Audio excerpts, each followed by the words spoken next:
During a house fire, my dad pushed me back into the flames and grabbed my brother's hand. Mom coldly said we cannot risk losing our son and left me to die in the fire. They had no idea I escaped. The ceiling beam collapsed in a shower of blinding sparks and thick black smoke. The intense heat blistered my skin as I reached out my small, trembling hand toward my father. I grabbed the sleeve of Desmond's expensive jacket, coughing violently and begging for help. Desmond turned and looked me dead in the eyes. His expression held no love and no mercy. He violently shoved me backward. I fell hard against the burning floorboards, gasping for air as the flames roared around me. He grabbed my older brother Andre by the collar and dragged him toward the only safe exit in the hallway. My mother Yolanda stood safely by the doorway, watching the fire lick the walls around my legs. "Leave her, Desmond," she yelled, her voice cutting clearly over the roaring inferno. "We cannot risk losing our son. Get Andre out of here right now." They turned their backs and ran. They did not hesitate. They did not look back. They left me burning alive on the bedroom floor to save their precious golden boy. 15 years later, the air conditioning inside the Atlanta Heritage Gala felt like ice against my skin, but my blood was boiling with anticipation. I adjusted the neckline of my custom crimson gown, ensuring the heavy silk draped perfectly to reveal just a hint of my collarbone. The grand ballroom of the city's most luxurious hotel glittered with massive crystal chandeliers and the most elite African-American families in the state. At the center of the room stood the main stage, displaying a massive gold banner that read, "Congratulations to the Vanguard family of the year, Desmond and Yolanda." I walked confidently past the velvet ropes, ignoring the seating host, who tried to check my invitation, and sat directly at their reserved VIP table, right in the center seat. I poured myself a glass of sparkling water from the crystal pitcher and waited. It took exactly 3 minutes for my brother's wife to notice me.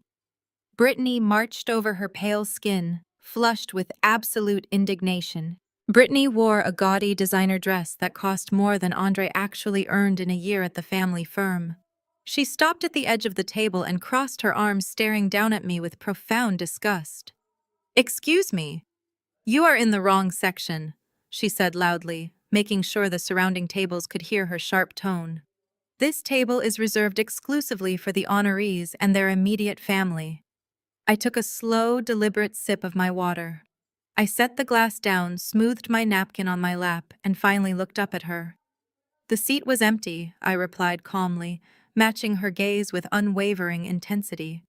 Brittany scoffed and flagged down a passing waiter. She snapped her manicured fingers right in his face, treating him like a common servant.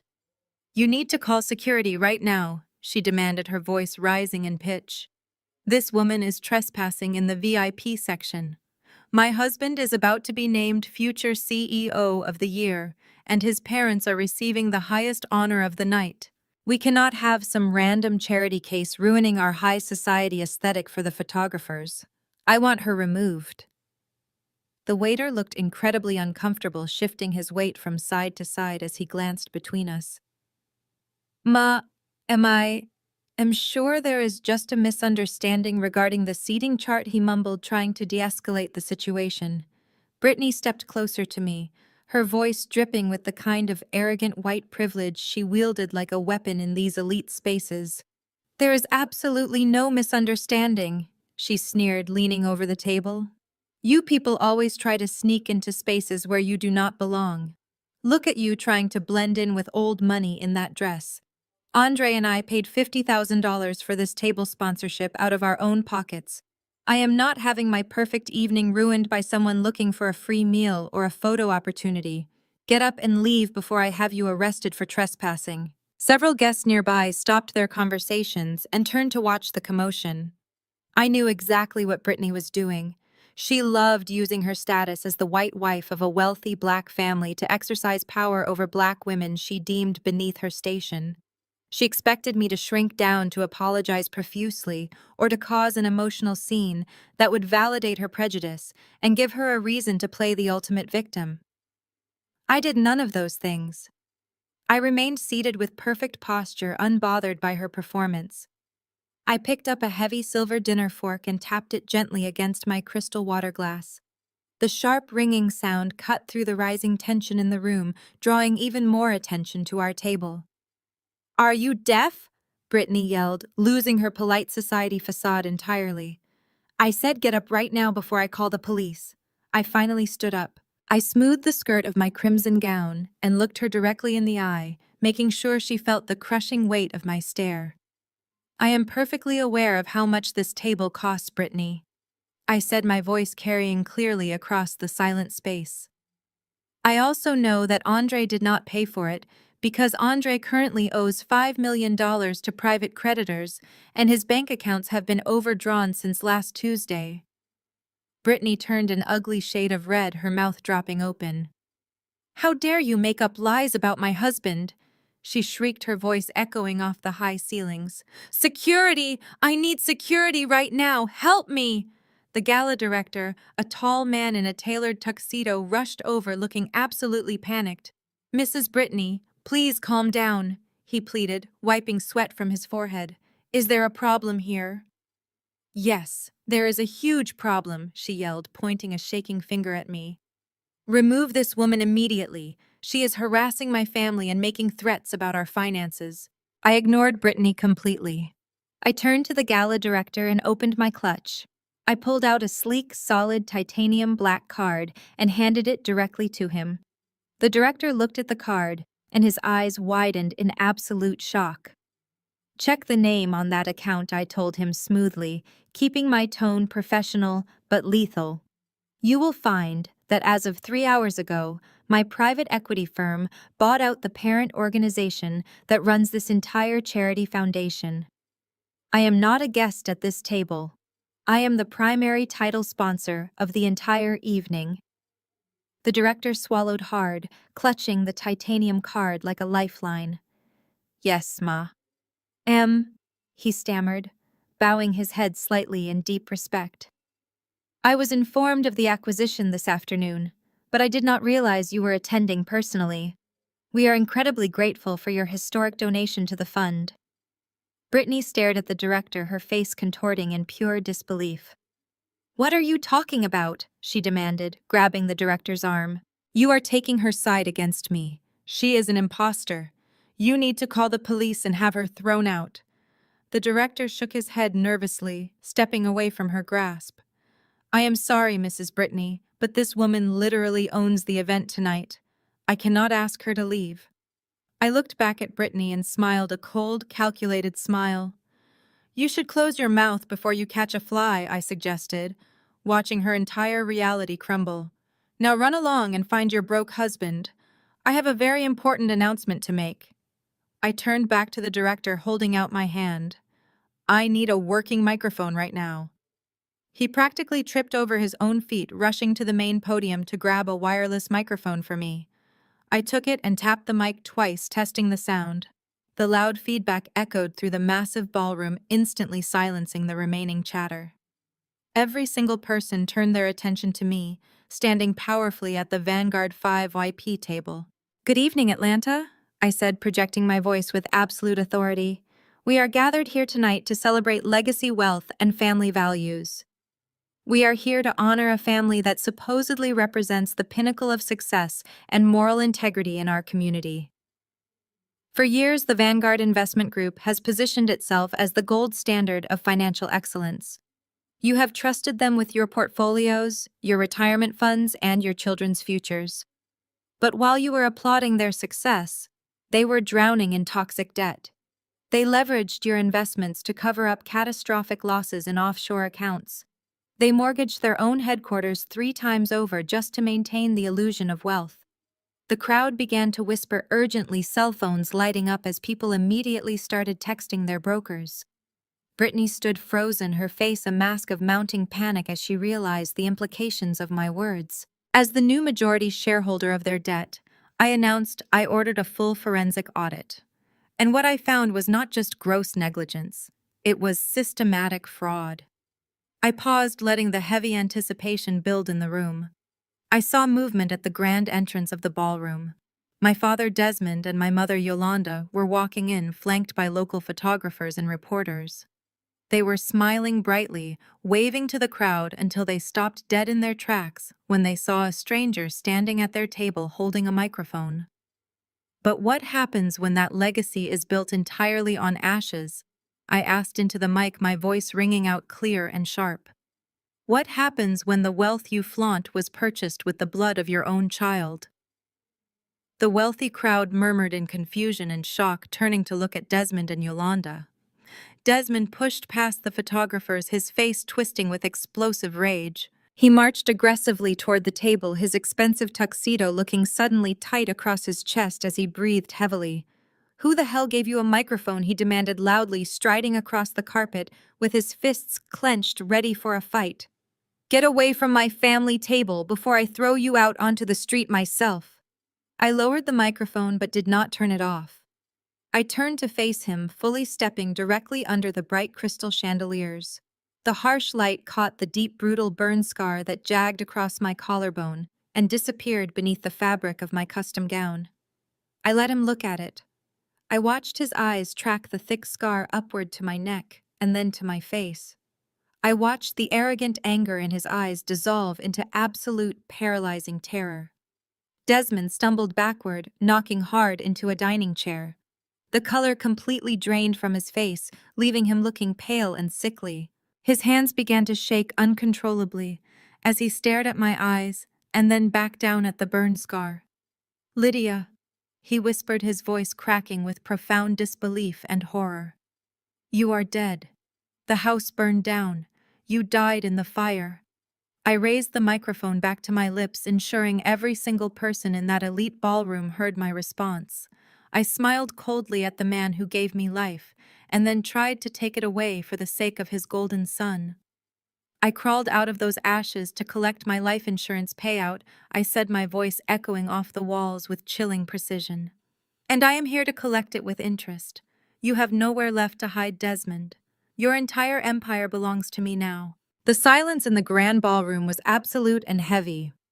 The air conditioning blew cold against my skin, but my blood ran hot with the memory of the flames. Desmond stood completely paralyzed. His expensive tuxedo suddenly looked like a straitjacket. The color drained entirely from his face, leaving him looking hollow and old. His eyes were locked on the thick, jagged burn scar that crawled up my collarbone. He recognized the mark of his own betrayal. He recognized the daughter he pushed into the inferno. He opened his mouth to speak, but no sound came out. He was completely broken by the impossible reality standing before him. But Andre reacted exactly as I anticipated.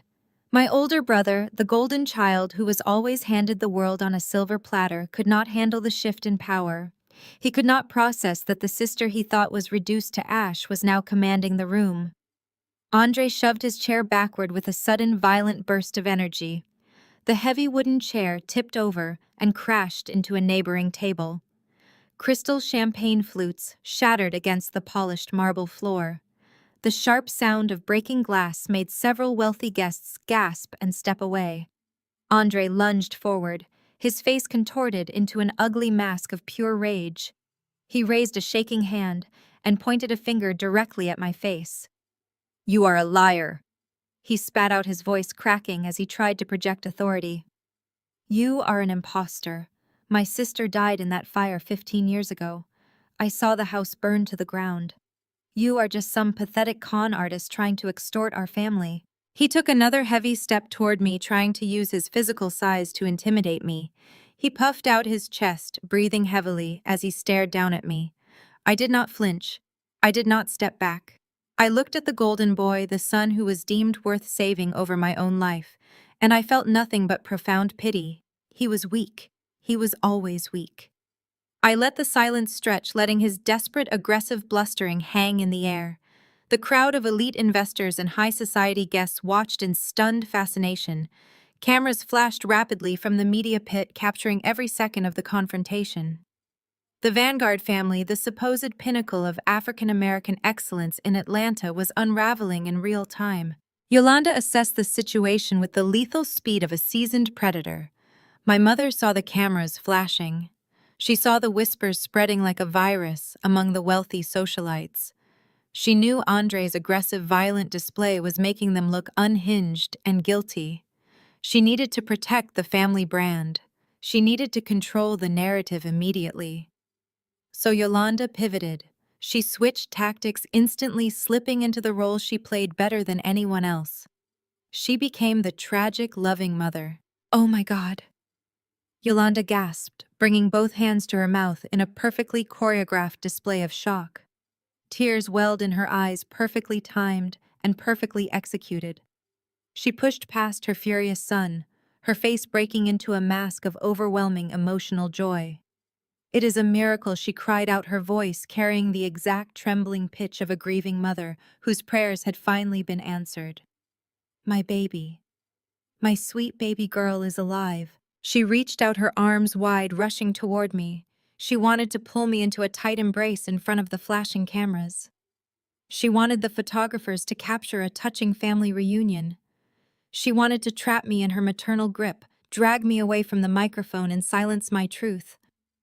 I smelled her expensive floral perfume as she closed the distance. The scent immediately brought back the smell of thick black smoke and burning wood. I stepped out of her grasp before her manicured hands could even brush the fabric of my crimson gown. I took one smooth, calculated step to the side, leaving her grasping at empty air. "Do not touch me, Yolanda," I said softly. The microphone caught every single syllable, broadcasting my cold rejection to the entire room. Yolanda stumbled forward, her arms falling uselessly to her sides. Her tearful smile froze into a tight, panicked grimace. "You left me burning on the floor," I reminded her, my voice devoid of any warmth. "You do not get to claim me now. You lost that right 15 years ago when you chose your son." I turned my attentions away from her fake tears and focused entirely back on Andre. The physical bravado he displayed just moments ago was beginning to crack. He was sweating now. A thin sheen of perspiration gathered on his forehead, reflecting the bright chandelier light. I reached into my designer clutch and pulled out a thick, folded stack of legal documents. The heavy white paper felt solid and reassuring in my hands. "I did not come here tonight to crash your party," I said, locking eyes with my brother. "I did not come here to say hello. I came here to do business." I tossed the stack of documents onto the table, right on top of their pristine white tablecloth. The papers fanned out, revealing signatures, bank logos, and the unmistakable black ink of legally binding contracts. "Let us talk about the Vanguard Investment Group," I announced, projecting my voice so every single investor and board member in the room could hear the absolute truth. "Let us talk about the future CEO of the year." Andre swallowed hard, staring down at the papers as if they were a live, explosive device. He took a slow step back, his hands dropping to his sides. "You see, Andre has a gambling problem." I continued my words, striking him like physical blows. "A very expensive, very dangerous gambling problem. But he could not use his own money to cover his mounting losses because he does not actually have any. He is just a figurehead playing businessman while his father holds the purse strings." So Andre did what any desperate, incompetent heir would do. He used the family company as collateral. I watched Desmond's head snap toward his son. The patriarch's eyes widened in sheer horror as the reality of my words finally sank in. Desmond did not know. The great and powerful businessman had absolutely no idea his empire had been secretly mortgaged from right under his nose. "That is a lie," Andre shouted, but his voice was thin, reedy, and completely stripped of its former power.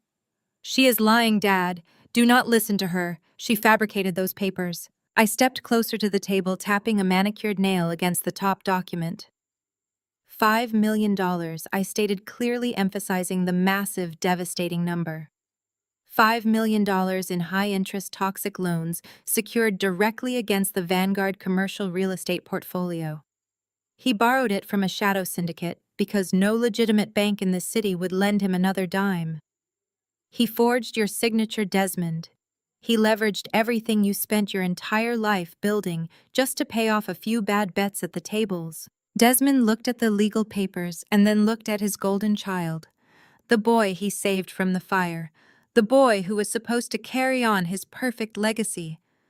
Andre was shaking violently now, shaking his head and stepping away from his father's furious gaze. "Dad, I can explain, Andre pleaded, holding his hands up defensively. It was a temporary setback. The market shifted unexpectedly. I was going to put the money back before you ever noticed. I swear I was going to fix it. Desmond looked like he was going to collapse. The facade of generational wealth he prized above his own daughter's life was crumbling into dust in front of the entire city. And what happens when a shadow syndicate wants their money back? I asked, drawing the room's attention back to me. They do not send polite letters in the mail. They do not invite you to charity galas. They send enforcers. They seize assets. They destroy legacies. But luckily for you, I stepped in. I paused, letting the heavy weight of my next words settle over the ruined family. My private equity firm bought the debt. I declared, my voice ringing with finality. We tracked down the syndicate. We bought every single loan Andre took out. We paid them off in cash. Which means your son no longer owes them $5 million. He owes me. And because he is in severe default because he has missed 3 consecutive payments, I have legally exercised the acceleration clause. I own the debt, I repeated, making sure the words echoed in Desmond's ears. Therefore, I own the assets. I own your corporate headquarters. I own your commercial properties. I own your investment portfolios. I own everything. The silence in the ballroom was absolute and suffocating. The elite crowd stood paralyzed, witnessing the complete financial annihilation of the Vanguard family. I owned them. I held their entire carefully constructed legacy in the palm of my hand, and I was closing my fist tight. At the edge of the VIP table, Brittany stood completely marginalized and ignored. The white sister-in-law who had boldly tried to have me thrown out by security was now realizing that the vast fortune she married into was gone. She was losing her elevated status, her unearned wealth, and her power. She absolutely hated being ignored. She hated that I, an African-American woman she deemed inferior, was commanding the room and systematically destroying her perfect affluent life. Her face twisted with a vicious, desperate realization. If she could not intimidate me with status, she would punish me with the law. She reached into her sequined evening purse and pulled out her smartphone. She did not hesitate for a single second. She dialed 911. As the emergency dispatcher answered the call, Brittany's entire demeanor changed in an instant. She weaponized her privilege with terrifying practiced speed. The arrogant, aggressive sneer vanished from her face, replaced entirely by manufactured terror. She hunched her shoulders, backing away from me and holding the phone close to her trembling mouth. "Help me!" she sobbed into the receiver, turning on the fake white tears effortlessly. Her voice shook thick with artificial panic and breathless fear. "Please, you have to send someone right now. We are at the Heritage Gala downtown. There is an aggressive black woman here. She is threatening my family. She has men waiting outside. She is demanding money and she said she is going to hurt us. Please hurry. I am so scared for my life." She hung up the phone and looked directly at me, her tears vanishing as quickly as they had appeared. She smiled a vicious, triumphant smirk, thinking she had won, thinking her weaponized tears would erase my power and put me in my place. The sound of the sirens bleeding through the thick walls of the ballroom caused a new wave of panic to ripple through the wealthy attendees. People began pulling out their phones, murmuring anxiously as they realized this was no longer just a high society scandal, but an active police situation. Brittany stood taller, her posture radiating a sick sense of satisfaction. She believed she had just dealt the winning hand. She believed the police would storm in, put me in handcuffs, and restore the natural order of her privileged world. I looked at Brittany, and then down at the table where the legal documents rested. The undeniable proof of their ruin. Desmond was clutching the edge of the table, his knuckles white, his breathing shallow and rapid. He was a man who had sacrificed his own flesh and blood to build an empire, only to watch it be dismantled by the very child he discarded. Andre was weeping softly, a pathetic display from a man who had played king for far too long. He realized that no amount of his father's influence could save him from the financial and legal trap he had built for himself. Yolanda stood frozen, her dramatic performance completely derailed by the incoming police presence. She looked back and forth between the doors and me, her mind calculating the damage control required to survive the night. But there was no spin that could save them from the truth printed in black and white on the table. The Vanguard family had built their entire identity on a foundation of lies, theft, and betrayal. The fire that had burned my skin 15 years ago was nothing compared to the inferno I had just ignited under their lives. The wailing sirens grew deafeningly loud, signaling the arrival of the authorities. Blue and red lights flashed violently through the glass entrance doors of the hotel, casting eerie, shifting shadows across the ballroom walls. The gala director backed away nervously, signaling his staff to clear a path for the police. Brittany crossed her arms, waiting for my downfall, waiting for the system to protect her at my expense. I simply reached into my clutch once more, feeling the cold, smooth metal of the building's deed against my fingertips. I took a slow, deep breath, steadying my heart rate. Let them come, I was ready. The heavy double doors of the grand ballroom did not just open, they burst apart. The heavy brass handles slammed against the wall as 4 Atlanta police officers stormed into the room. Their hands rested instinctively on their heavy tactical belts, and the loud static of their shoulder radios cut right through the soft classical music playing from the string quartet in the corner. The entire room went dead silent. The wealthy elite of Atlanta, the politicians, the real estate moguls, the plastic surgeons, they all froze watching the authorities march directly toward our VIP table. Brittany did not miss a single beat. The moment the officers were within earshot, she collapsed against Andre, burying her face against the lapel of his expensive tuxedo. She began to sob hysterically, her shoulders heaving with perfectly choreographed terror. She pointed a trembling manicured finger directly at my face. "That is her!"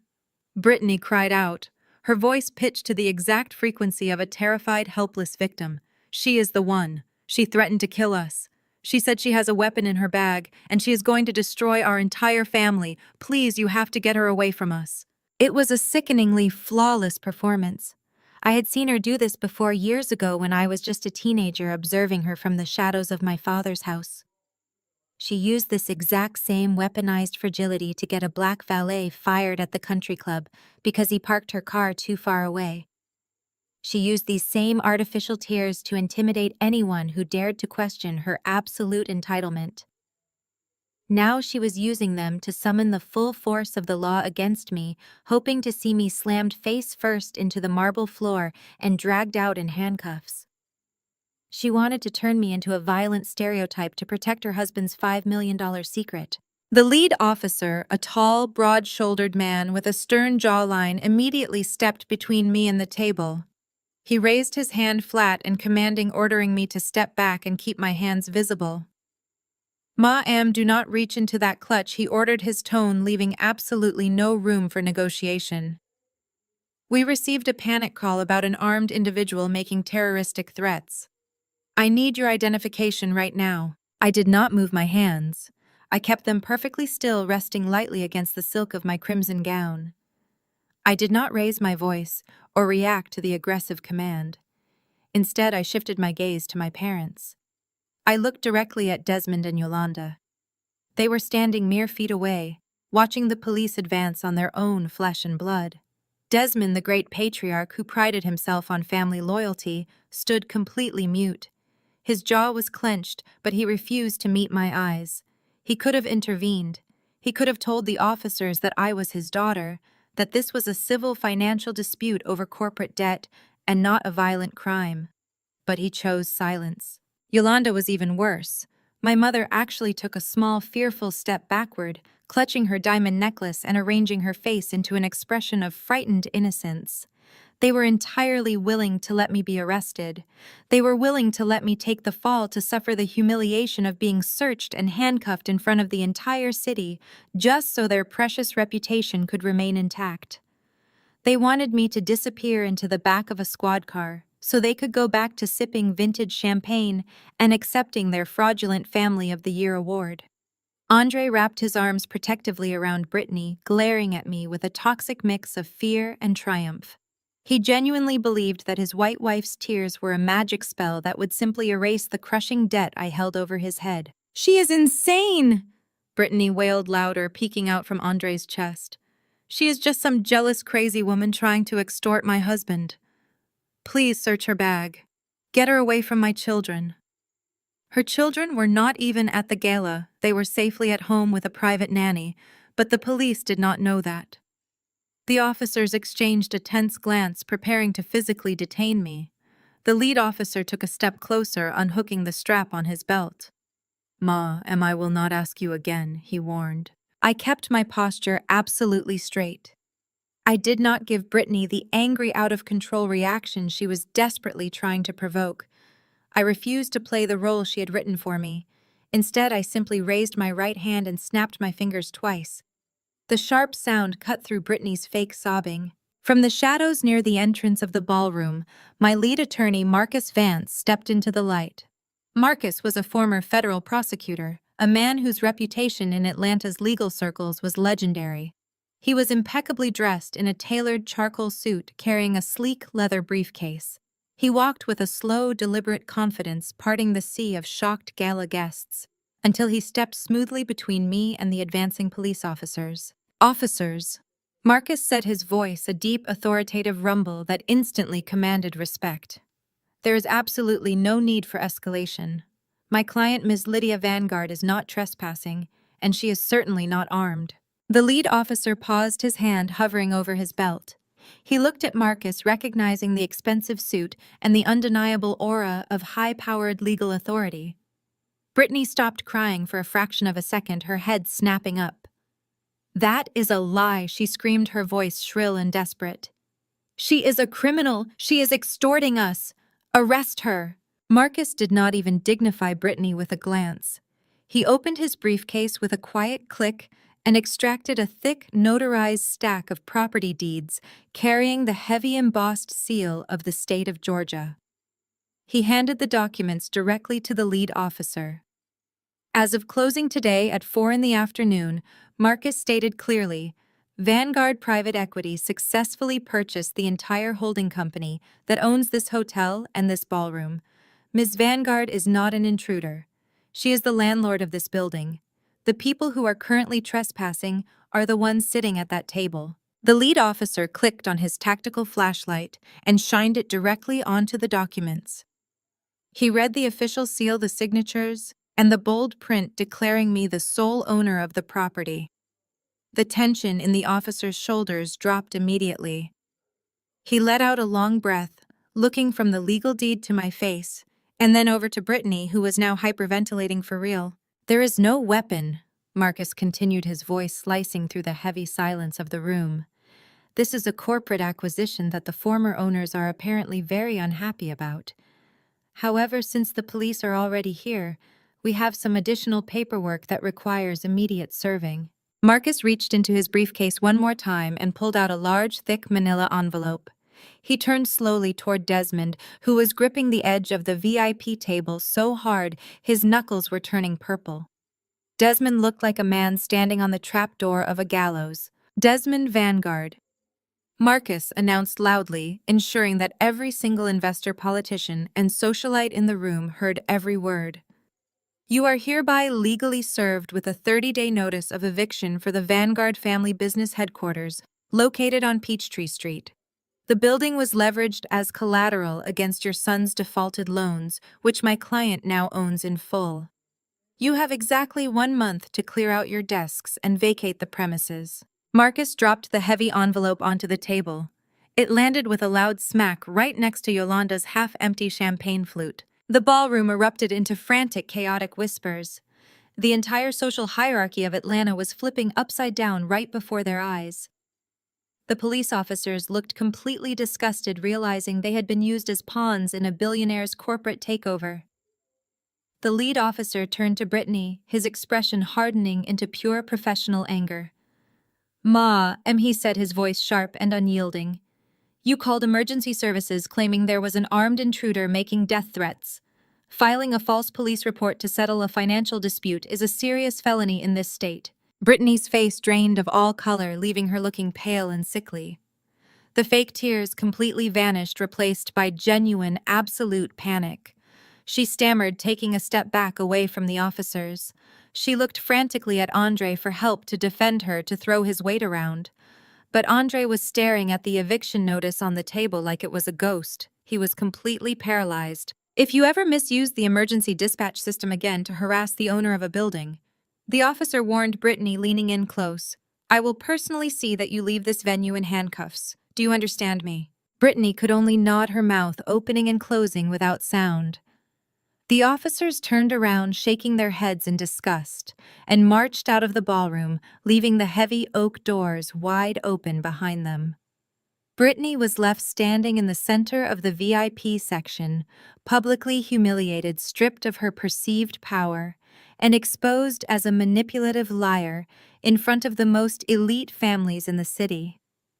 The society wives who used to fear her sharp tongue and beg for her invitations were now openly laughing behind their hands and pointing at her ruined mascara.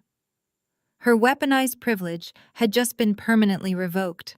Desmond watched the police walk away, and reality finally crashed down upon him. He saw his empire crumbling to dust. He saw his headquarters lost, his son's massive fraudulent debt exposed, and his reputation completely obliterated. He knew the investors in the room were already making calls to pull their money from his firm. He was bleeding out financially, and I was the one holding the knife. Panic completely overtook his pride. Desmond stepped around the table, rushing toward me with his hands raised in a pathetic gesture of surrender. He tried to switch back to the role of a loving father, desperately attempting to salvage whatever was left of his fractured legacy. Lydia, sweetheart. Desmond whispered, his voice shaking as he reached out as if to touch my arm. Let us handle this in-house. Please, we are family. You have made your point. You have proven how smart you are. Come home. We can give you your old bedroom back. We can put this all behind us and be a family again. I looked at the man standing in front of me.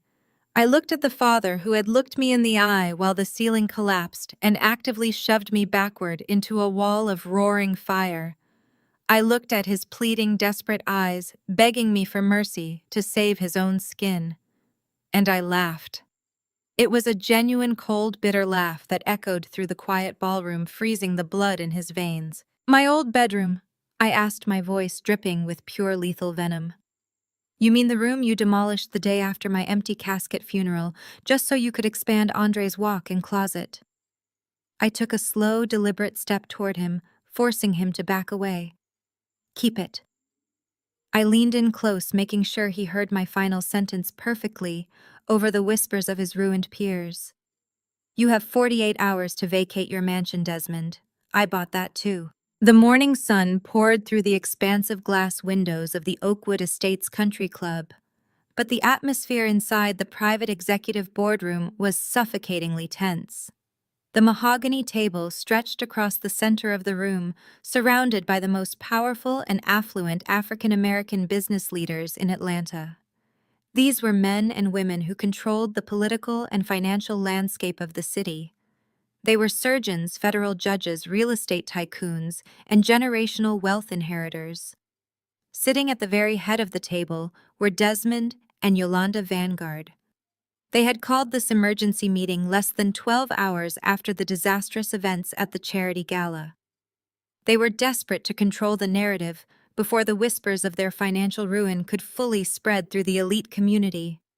Yolanda wore a pristine white tailored suit, projecting the image of a flawless, innocent matriarch who was currently under siege. She dabbed at the corners of her eyes with a silk handkerchief, perfectly maintaining her composure while shedding exactly the right amount of tears to garner deep sympathy. We are facing an unprecedented and vicious attack on our family legacy, Yolanda said, her voice trembling with practiced emotion.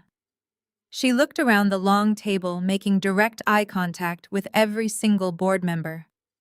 The woman who invaded the gala last night is a dangerous criminal. She is a highly sophisticated con artist who has somehow managed to steal the identity of our deceased daughter, Lydia. As you all know, we lost our sweet girl in a tragic fire 15 years ago. The pain of that loss has never left us. And now this opportunistic parasite has exploited our deepest family trauma to fabricate fraudulent corporate debt. She is attempting to extort us, and she is using stolen funds to launch a hostile takeover of the Vanguard Investment Group. We need this community to stand with us. We need you to freeze this woman out of every bank, every private club, and every charitable organization in this state. Desmond leaned forward, resting his elbows on the polished wood. He nodded solemnly, backing up his wife's elaborate web of lies. We have always protected our own in this community, Desmond said, his voice deep and gravelly. We represent the absolute pinnacle of Black excellence in this city. We have built a legacy that paves the way for the next generation. This imposter wants to tear down everything we have built. She used fabricated documents to threaten us at the gala. She claims she bought our debt, but I assure you my company is completely solvent. We are simply dealing with a highly coordinated cyber attack. If we allow this criminal to infiltrate our social and business circles, she will not stop with my family. She will come after all of you next. We must leverage our collective power to blacklist her entirely. Sitting next to Desmond was his golden child, Andre. Andre did not look like the confident heir to a massive financial empire. He looked physically ill. His designer suit was slightly wrinkled, and a thick layer of sweat coated his forehead. He kept bouncing his knee under the table, his eyes darting nervously toward the heavy boardroom doors. He was drinking glass after glass of ice water, trying to cure a severe hangover masking a massive panic attack. But the board members did not notice his trembling hands. They were completely captivated by Yolanda's emotional manipulation. Judge Marcus, a senior board member who had known the Vanguard family for 20 years, slammed his hand flat against the table in a show of absolute solidarity. "This is an outrage," Marcus declared, his voice booming through the room. "Desmond, you and Yolanda have done nothing but uplift this community. You funded the new wing of the hospital. You sponsored the youth academies. To have some nameless fraud try to steal your dead daughter's identity to rob you is sickening. You have my word, Desmond. I will make sure this woman cannot open a checking account in the state of Georgia without setting off alarms. We will crush her before she can file a single piece of paperwork." The other board members murmured their fierce agreement, nodding along and pledging their vast resources to protect the Vanguard family name. Yolanda offered a weak, grateful smile, playing the role of the relieved victim to absolute perfection. That is when the heavy mahogany doors of the boardroom swung open. I did not knock. I did not ask for permission to enter. I simply walked into the room wearing a sharply tailored charcoal business suit, my heels clicking rhythmically against the hardwood floor. 2 country club security guards hurried in behind me, looking panicked and apologetic. "I am sorry, Judge Marcus," one of the guards stammered, looking terrified. "We tried to stop her at the front gate, but she bypassed the security checkpoint. She had the access override codes." "You can leave us now," I told the guards without even turning around to look at them. "I own the private security firm that holds the contract for this entire country club. You work for me. Close the doors on your way out." The guards hesitated for a fraction of a second before quickly backing out of the room and pulling the heavy doors shut. The click of the brass latch locking into place echoed loudly in the sudden deathly silence of the boardroom. Every single head turned to stare at me. Yolanda shot up from her leather chair, her face contorting with immediate visceral rage. Her pristine white suit suddenly seemed at odds with the ugly, hateful snarl twisting her features. "How dare you show your face here?" Yolanda screamed, pointing a shaking finger at me. "Security! I want her arrested right now. She is trespassing." Marcus called the police chief immediately. I ignored my mother entirely. I did not look at Desmond, who was gripping the arms of his chair so tightly his knuckles were white. I walked directly to the empty space at the opposite end of the long mahogany table. I placed my sleek leather briefcase on the polished surface and popped the metal latches open. The sound was sharp and deliberate. "You can call me a fraud all you want, Yolanda," I said, my voice perfectly calm and measured. "You can cry your fake tears and spin your pathetic lies about cyber attacks and stolen identities. But there is one thing in this world that does not care about your tears. There is one thing that does not care about your precious high society reputation. And that is the math. Numbers do not lie. I reached into my briefcase and pulled out 4 thick, heavy leather-bound audit ledgers. I tossed them down the center of the table. They slid across the smooth wood, stopping right in front of Judge Marcus and the other senior board members. I did not come here today to defend my character, I announced, locking eyes with Marcus. I came here to protect your wallets. I highly suggest you open those files, Judge Marcus, because while Desmond and Yolanda have been sitting here begging for your protection, they have been actively robbing you blind. The room erupted into furious protests. Desmond jumped to his feet, his face flushed with panic. Do not look at those files, Desmond shouted, his voice cracking with desperation. They are forged. She is trying to manipulate you. Marcus, throw her out right now. But Marcus did not throw me out. His legal instincts kicked in. He reached forward and opened the first heavy ledger. The other board members leaned in close, their eyes scanning the detailed spreadsheets, highlighted bank statements, and internal accounting logs. The room grew unnervingly quiet as they read the numbers. Let me save you the trouble of reading the fine print, I offered, pacing slowly behind my chair. 3 years ago, this board appointed Andre Vanguard as the primary treasurer for the Country Club Expansion Committee. You trusted him because he was Desmond's son. You gave him unrestricted access to the club pension fund and the multi-million-dollar renovation budget. It was supposed to be a simple job for the golden boy. But Andre is not a businessman. He is an addict. Andre let out a strangled, gasping sound. He slumped down in his chair, burying his face in his hands. If you look at page 42, I instructed smoothly, you will see exactly how he did it.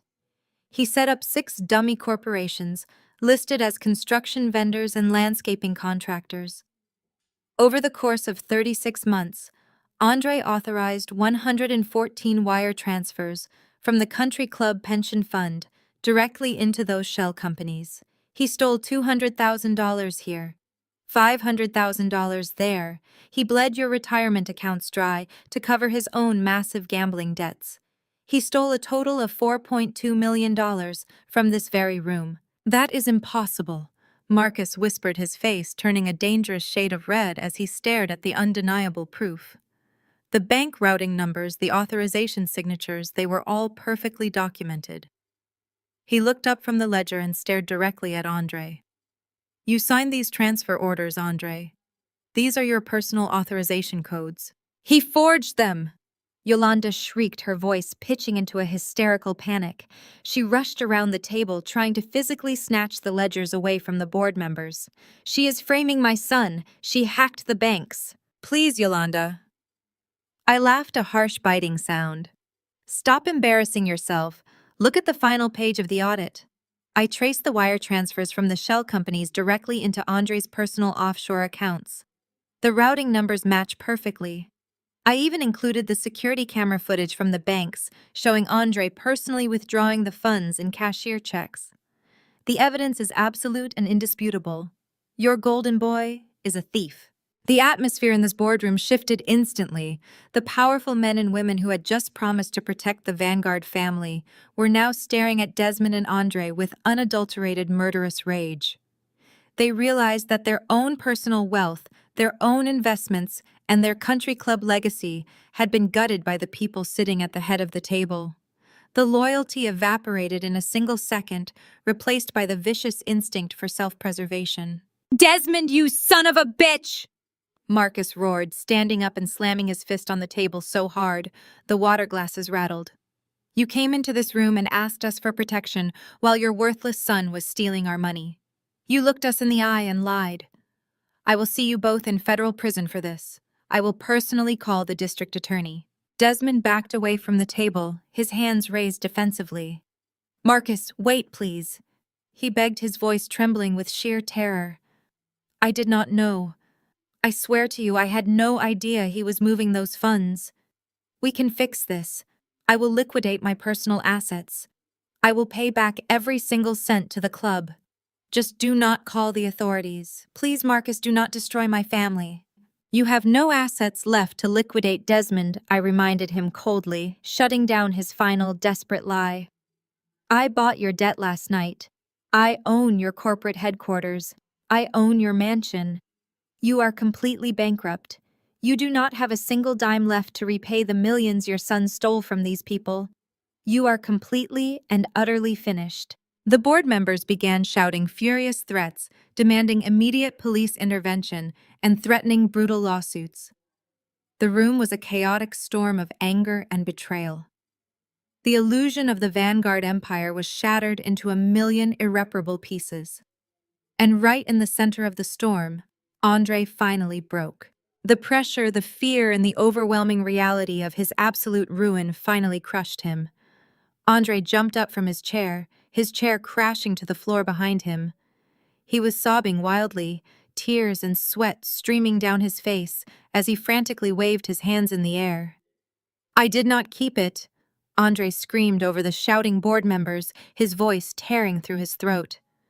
"I did not spend the money on myself. I swear to God I did not keep a single dollar. You have to believe me." The entire room fell silent, staring at the weeping, broken man.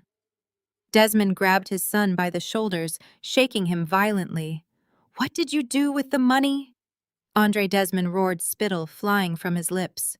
"Where is the $4 million? I had to pay them!" Andre wailed, dropping to his knees on the hardwood floor. "I owed them so much money from the tables. They said they were going to kill me, Dad. They said they were going to come to the house and kill all of us. I had to pay the syndicate. I gave them everything, but the interest kept growing. It was never enough. They kept demanding more." The heavy mahogany doors of the executive boardroom did not just open, they were violently kicked inward. The thick brass handles smashed against the expensive drywall, leaving deep, fractured indentations in the walls. The furious shouting of the wealthy board members stopped in a single instant. Every single person in the room froze, completely paralyzed, as four men stepped into the country club. These men were not wealthy investors or golf pros. They were dressed in sharp, immaculate dark suits, but the way they moved spoke of brutal, practiced violence. They did not wear name tags or carry briefcases. The heavy, unnatural bulges beneath their tailored jackets made it explicitly clear that they were heavily armed. The air in the opulent room seemed to drop 10 degrees, freezing the blood of every billionaire present. The syndicate had not bothered to wait for a polite bank transfer. They had come to collect their massive debt in person, and they did not care who was in the way. The lead enforcer, a tall, terrifying man with a jagged scar cutting across his jawline, walked slowly past the terrified board members. His dark, dead eyes locked directly onto Andre. Andre was still on his knees, weeping into his own trembling hands, utterly broken by the revelation of his embezzlement. "We are done waiting," the lead enforcer said, his voice a low, rough gravel that vibrated through the polished floorboards. "You owe us $3 million in overdue penalties, Andre. You missed the final extension at midnight. We are not here to discuss payment plans or listen to your pathetic excuses. We are here to collect our money, or we are here to collect you." Andre let out a loud, pathetic whimpering sound, trying to crawl backward under the heavy wooden conference table to hide from his fate. Desmond watched the armed men approach his golden son, and pure animal panic took over his mind. The great patriarch who had just been boasting about his legacy was now sweating profusely. Desmond looked at the heavily armed enforcers, and then he looked at the board members who were actively backing away to protect themselves. Finally, Desmond turned his desperate, cowardly eyes toward me. I saw the exact moment his survival instinct overrode any shred of human decency he had left. I saw the exact same soulless look in his eyes that he had 15 years ago when the house was burning around us. He was going to sacrifice me all over again to save his precious boy. Desmond lunged forward, pointing a shaking, frantic finger directly at my face. "Take her!" Desmond shouted, his voice cracking in a pathetic display of absolute cowardice. "Do not hurt my boy. That woman standing right there is my daughter. She is a billionaire. She just bought this entire building and our corporate headquarters. She has more money than anyone in this entire city. Take her instead. Hold her for ransom. Empty her massive bank accounts. She can pay Andre's debt 10 times over. Just please leave my son alone." The silence that followed his vile declaration was sickening. The wealthy board members stared at Desmond in absolute disgust. He was literally offering his own flesh and blood to violent criminals just to shield the son who had robbed the country club blind. Yolanda stood right beside her husband, nodding frantically, her hands clasped together in desperate agreement. Yes, Yolanda pleaded, stepping behind Desmond to hide herself from the terrifying men. She is the one with the liquid assets. Take her right now. She owes this family for everything we gave her. Take her money and spare my son. I stood at the end of the long mahogany table, watching the two people who brought me into this world actively try to sell my life to a shadow syndicate.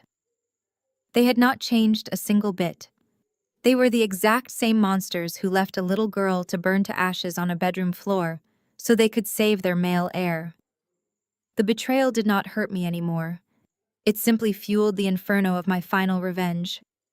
I did not scream. I did not flinch or try to run for the door or beg the country club board members for help. I stood perfectly still, adjusting the cuffs of my tailored charcoal suit. I looked down the length of the table at Desmond and Yolanda, who were practically shaking with anticipation, waiting for the armed men to grab me and drag me away. Then I shifted my cold gaze to the lead enforcer. He was standing just a few feet away from Andre, his hand resting casually inside his jacket, where his weapon was holstered. I held the enforcer's stare. I did not blink. I simply gave him a single slow, deliberate nod. The lead enforcer immediately stopped advancing toward the cowering golden boy. He pulled his empty hand out of his jacket and turned away from Andre entirely. He walked the length of the boardroom, his heavy boots thudding against the hardwood floor, until he stood directly in front of me. The entire room held its breath, waiting for him to grab my arms or draw his weapon. Instead, the ruthless enforcer stopped, pressed his feet together, and bowed deeply at the waist. It was a gesture of absolute total respect. "Good morning, Miss Vanguard," the enforcer said, his voice completely devoid of its former menace. "Your instructions have been followed perfectly. The perimeter of the country club is secured and the exits are locked. We are awaiting your final orders." Desmond's jaw dropped so hard it looked like it became unhinged. He stumbled backward, crashing heavily into his leather executive chair.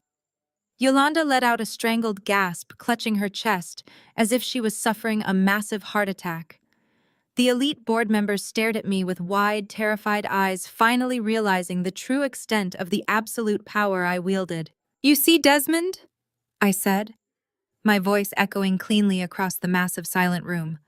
"I told you I bought your corporate debt, but I did not just stop at the legitimate banks. I am a very thorough investor. When I discovered your precious son owed $3 million in overdue penalties to an underground syndicate, I did not call the police. I contacted the heads of the organization directly. I bought out their highest-level debts. I injected massive capital into their legitimate front companies. I became their primary financial backer. These men do not work for the shadows anymore, Desmond. They work for me." I looked down at Andre, who was still trembling on the floor. His expensive suit ruined his face, pale and slick with sheer terror. He looked up at me, and he finally understood that his life literally belonged to me.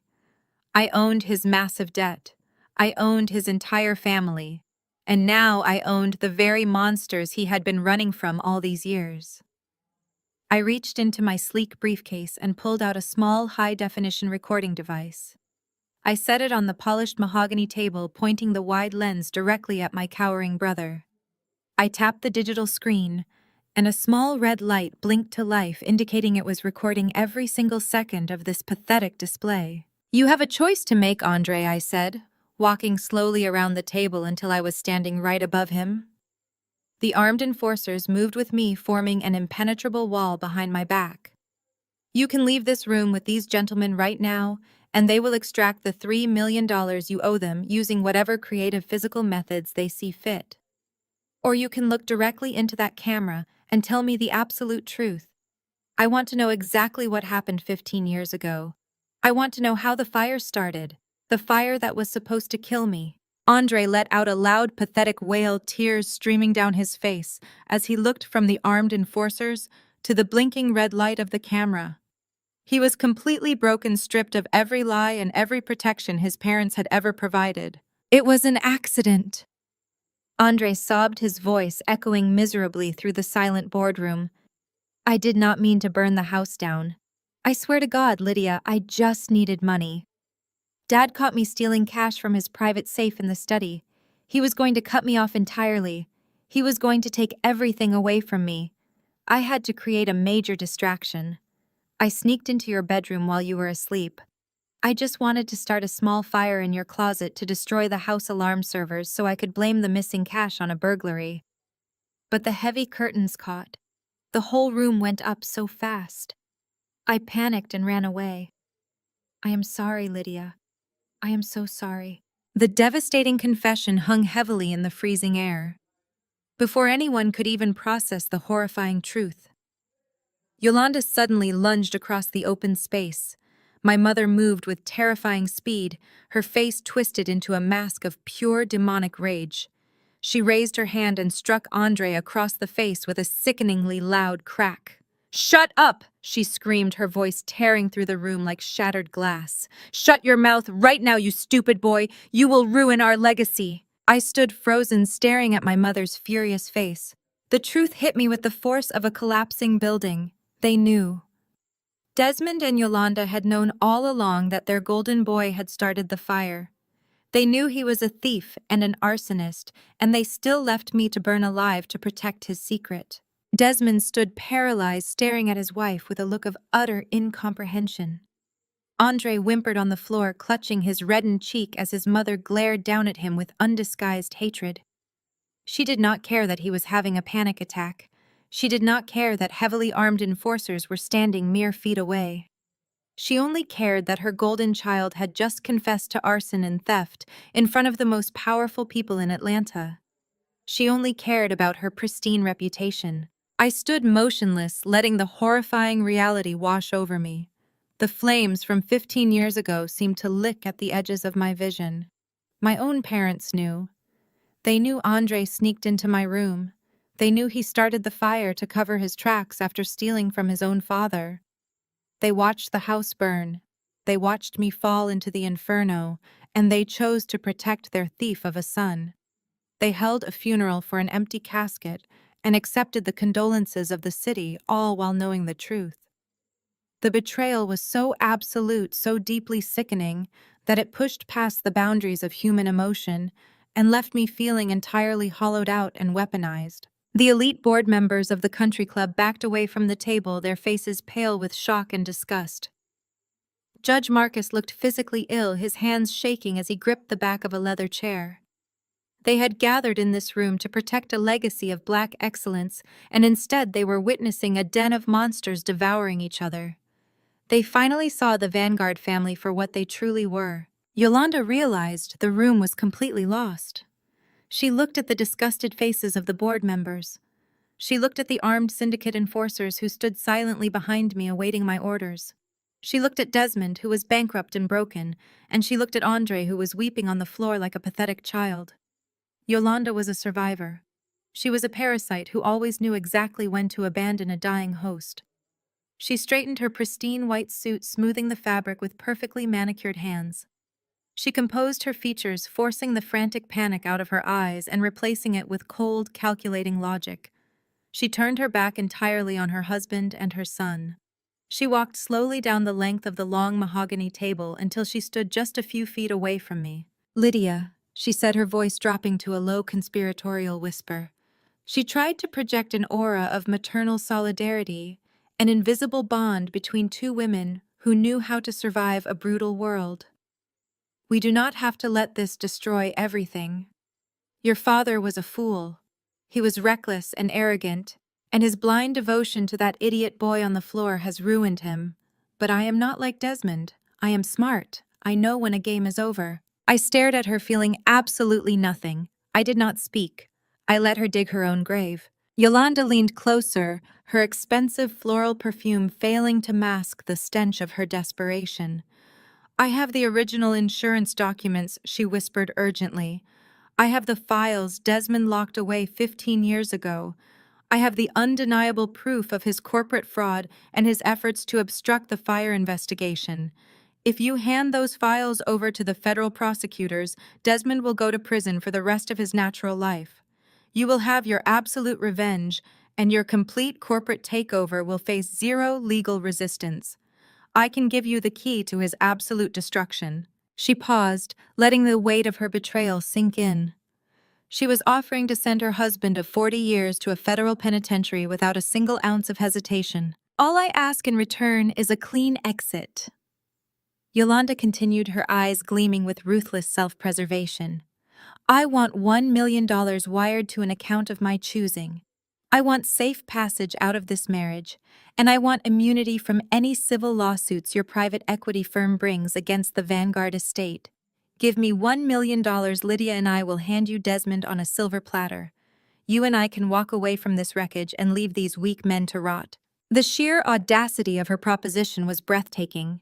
A mother trying to extort her resurrected daughter by selling out her husband over a fire that her own son started. It was a masterpiece of narcissistic survival.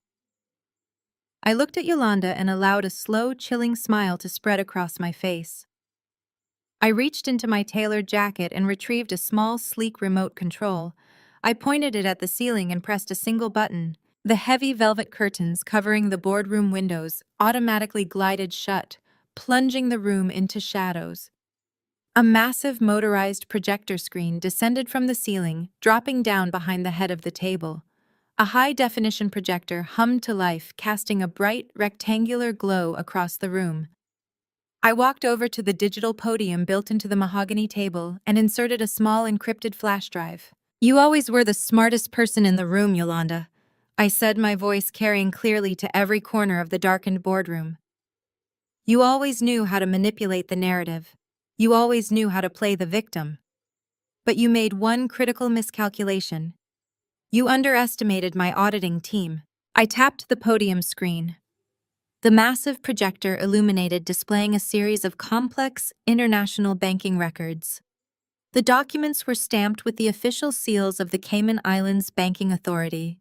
The detailed spreadsheets stretched 10 feet high, displaying routing numbers, wire transfers, and offshore trust accounts. The board members leaned forward, squinting at the glowing screen. Desmond looked up, his face a mask of total confusion. "Let us talk about the life insurance payout," I announced, pacing slowly across the front of the room. 15 years ago, after my tragic supposed death, the insurance company paid out exactly $2 million to the Vanguard estate. It was a handsome sum for a dead daughter. Desmond, you always claimed that the insurance company fought the claim and that the money was tied up in endless legal red tape. You used that excuse when your real estate firm started bleeding cash. You took out toxic shadow loans because you believed your liquid assets were frozen. Desmond nodded slowly, his eyes fixed on the screen. He looked exhausted and defeated. "The lawyer said the payout was held up in probate." Desmond whispered, his voice hollow. "They said it would take years to release the funds. They did not say that," I corrected sharply. "Your lawyers released the $2 million exactly 60 days after my empty casket was lowered into the ground. The money was wired directly into a joint Vanguard holding account, but it did not stay there for long." I tapped the screen again, highlighting a specific sequence of wire transfers. 72 hours after the insurance money cleared, it was moved, I explained, tracing the glowing numbers with a laser pointer. It was broken down into smaller, untraceable amounts and routed through a series of shell companies in Panama. From there, it was transferred into a private, highly secured trust account in the Cayman Islands. A trust account that was deliberately hidden from all domestic tax authorities and completely isolated from the Vanguard family business portfolio. I turned to look directly at Yolanda. Her face had turned the color of ash. Her perfectly manicured hands began to tremble. She took a step backward, shaking her head in silent, frantic denial. "That private offshore trust is registered under the name Yolanda Vance," I stated loudly, emphasizing her maiden name. "You intercepted the blood money, Yolanda. You took the $2 million paid out for your dead daughter and you hid it.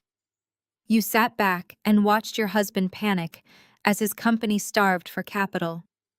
You watched Desmond leverage his entire empire and borrow money from dangerous, violent criminals just to keep the lights on. You watched your family spiral into complete financial ruin, and you never said a word because you wanted a private safety net. You let Desmond take the fall for everything while you hoarded a fortune built on my ashes. The boardroom erupted in gasps of sheer disbelief. The level of sociopathic greed was almost impossible to process. Desmond slowly pushed himself up from his chair. He looked like a reanimated corpse. He turned his head and stared at his wife of 40 years. The woman he had built his life around, the woman he had protected.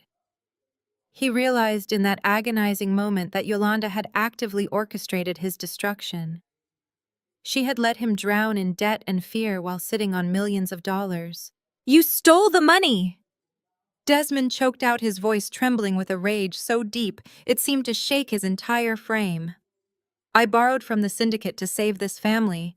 I put my life on the line to keep us afloat, and you had the money the whole time. You let me destroy myself." Yolanda backed away from her husband, holding her hands up defensively. "Desmond, please, you have to understand," she pleaded, her voice shrill and panicked. "You were making bad investments. You were throwing money at failing real estate projects. I had to protect my future. I had to make sure I was secure. You would have just lost that money too. I was trying to save us." "You let our daughter burn and then you stole the money from her grave," Desmond roared, lunging toward her. Two armed syndicate enforcers immediately stepped forward, blocking Desmond's path and shoving him forcefully back into his chair. Desmond collapsed, weeping openly, covering his face, as his entire reality was ripped to shreds. He had lost his daughter, his company, his fortune, his freedom, and now he realized his marriage was nothing but a predatory financial arrangement. I turned off the projector and the screen rolled back up into the ceiling. The heavy velvet curtains opened, allowing the morning sunlight to flood back into the ruined boardroom. I looked at the broken, weeping men and the terrified, exposed woman standing before me. I felt a deep, profound sense of closure. The Vanguard legacy was permanently eradicated. At the far end of the boardroom, near the heavy, shattered doors, Brittany stood completely motionless. She had been silent during the entire confrontation, watching the catastrophic implosion of the billionaire family she had married into. She processed the information with cold, brutal clarity. She realized that Desmond was completely bankrupt. She realized that Yolanda was a fraud who would face federal charges for offshore tax evasion and embezzlement. She realized that the syndicate owned all their properties and assets. Most importantly, Brittany realized that Andre, the handsome, wealthy heir she had tethered herself to, was nothing but a broke, pathetic arsonist who was heading straight to a maximum security prison. There were no more trust funds. There were no more country club memberships. There were no more luxury vacations or designer wardrobes. The Vanguard name, which she had wielded like a weapon against anyone she deemed inferior, was now synonymous with criminal disgrace and absolute poverty. Brittany's face twisted into an expression of pure, unadulterated disgust. She looked down at the massive, flawless diamond wedding ring on her left hand, the ring that Andre had purchased using stolen pension funds. She grabbed the ring and violently yanked it off her finger. She marched forward, her heels stomping aggressively against the hardwood floor. She stopped right in front of Andre, who was still curled on the floor, weeping and clutching his bruised cheek. Brittany looked down at him as if he were a diseased animal. She threw the heavy diamond ring directly at his face. The diamond struck his forehead with a sharp crack before bouncing away across the polished floor. "You are pathetic!" Brittany screamed, her voice echoing with vicious hatred. "You are absolutely disgusting. You lied to me, you weak, miserable coward. You made me believe I was marrying into a dynasty, and you are nothing but a thief." Andre looked up at her, his eyes red and swollen, reaching a trembling hand toward his wife. "Brittany, please do not leave me," he begged, his voice cracking. "I love you. I did it for us. I did it to give you the life you deserved." "Do not touch me, you piece of garbage," Brittany shrieked, kicking his hand away. "You are ghetto trash. You are all just ghetto trash pretending to be old money. You dragged me into this mess, and I will not let you drag me down with you. I am leaving you, Andre. I am taking the kids and I am moving back to Buckhead. I am filing for full legal custody today, and I am going to sue you for every single penny of alimony you will ever earn for the rest of your miserable life." You will never see your children again." She turned around, fixing her designer dress and glaring at the shocked board members. She stomped toward the exit, pushing aggressively past the armed syndicate enforcers who simply watched her with cold amusement. The heavy mahogany doors slammed shut behind her, leaving the boardroom in absolute silence. Andre let out a final agonizing wail, curling into a fetal position on the floor. He had nothing left. His wife was gone, his money was gone, his freedom was gone. Yolanda stood frozen, isolated, and exposed, hated by her husband and her son. Desmond remained slumped in his chair, a broken, empty shell of a man waiting for the authorities to arrive. I picked up my leather briefcase, snapping the latches closed. I looked at the lead syndicate enforcer and nodded toward the door. "We are done here," I said, my voice steady and calm. "Make sure they do not leave this room until the federal agents arrive to collect them." I turned and walked out of the country club, leaving the ashes of the Vanguard family behind me forever. I stepped out into the bright Atlanta morning, breathing in the fresh, clean air. The fire that had burned inside me for 15 years was finally extinguished. I was free. I was alive. And I had won. I walked to my car feeling the warm sun on my face, but my victory was only a brief intermission. Brittany was not going to vanish quietly into the background. She was a woman who had built her entire identity on ruthless entitlement, and she absolutely refused to let go of her unearned wealth without a vicious fight. The very next morning, I was sitting in my newly acquired corporate office when Marcus Vance walked in holding a massive stack of legal filings. Brittany had hired the most aggressive, predatory divorce attorneys in the entire state of Georgia. She realized very quickly that Andre was completely bankrupt and facing federal prison time. He had absolutely nothing left for her to take. So she decided to pivot her attack and point her highly paid legal team directly at me. She filed a massive civil lawsuit against me and my private equity firm. The audacity of her claims was genuinely staggering. Brittany claimed that my hostile takeover of the Vanguard Empire was an act of malicious interference. She submitted sworn affidavits stating that my actions had caused her severe emotional distress and entirely ruined her children's generational inheritance. She was literally trying to sue me for the money her husband had stolen and lost. She demanded a full subpoena of all my personal and corporate assets, aiming to drain my accounts to maintain her lavish lifestyle. Brittany did not just keep this in the courtroom. She immediately launched a highly coordinated media smear campaign. She stood on the steps of the Fulton County Courthouse, wearing a modest beige dress completely different from her usual gaudy designer gowns. She held a press conference playing the role of the innocent, helpless mother who was being aggressively bullied by a vengeful billionaire sister-in-law. She squeezed out those fake tears for the local news cameras, claiming she was destitute and terrified for her children. She tried to leverage her elite country club network to freeze me out of Atlanta business circles, telling anyone who would listen that I was a criminal fraud who had stolen her family fortune. She thought her white tears and her victim narrative would be enough to manipulate the legal system into handing her a massive settlement just to make her go away. She thought I would be intimidated by her aggressive legal posturing. She thought I would simply write her a check to avoid a drawn-out public battle. But she clearly had not learned her lesson at the gala. I did not settle and I did not back down. I told Marcus to refuse every single negotiation request. I wanted to meet her in court. 2 weeks later, we walked into the Fulton County Family Court for the preliminary asset hearing. The courtroom was cold and smelled like old wood and floor wax. Brittany sat at the plaintiff table, dabbing her eyes with a tissue looking like a fragile, broken bird. Her high-powered attorney stood up and delivered a passionate, theatrical speech to the judge. He painted me as a ruthless corporate monster who had illegally destroyed a struggling family and stolen the future of 2 innocent children. He demanded that the judge grant immediate access to my financial portfolios to compensate his client for her profound suffering. I sat at the defense table perfectly calm, watching her performance. When her lawyer finally finished, Marcus Vance slowly stood up and buttoned his jacket. He addressed the judge with cold, professional authority. "Your Honor, my client owes the plaintiff absolutely nothing," Marcus stated, his voice ringing clearly through the quiet courtroom. In fact, the plaintiff does not even have the legal standing to claim any portion of the Vanguard family assets due to a prenuptial agreement she signed 12 years ago. Brittany scoffed loudly from her seat, shaking her head.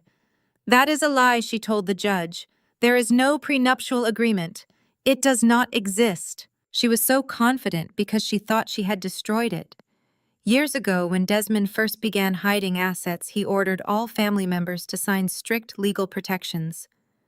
Brittany had famously thrown a fit and later sneaked into Desmond's home office to shred the physical copy of the document, believing that would void the contract. But Desmond was a paranoid man.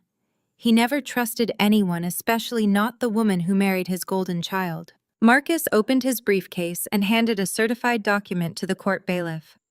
My client's forensic tech team recovered the original digital backups from Desmond Vanguard's secure private servers, Marcus explained.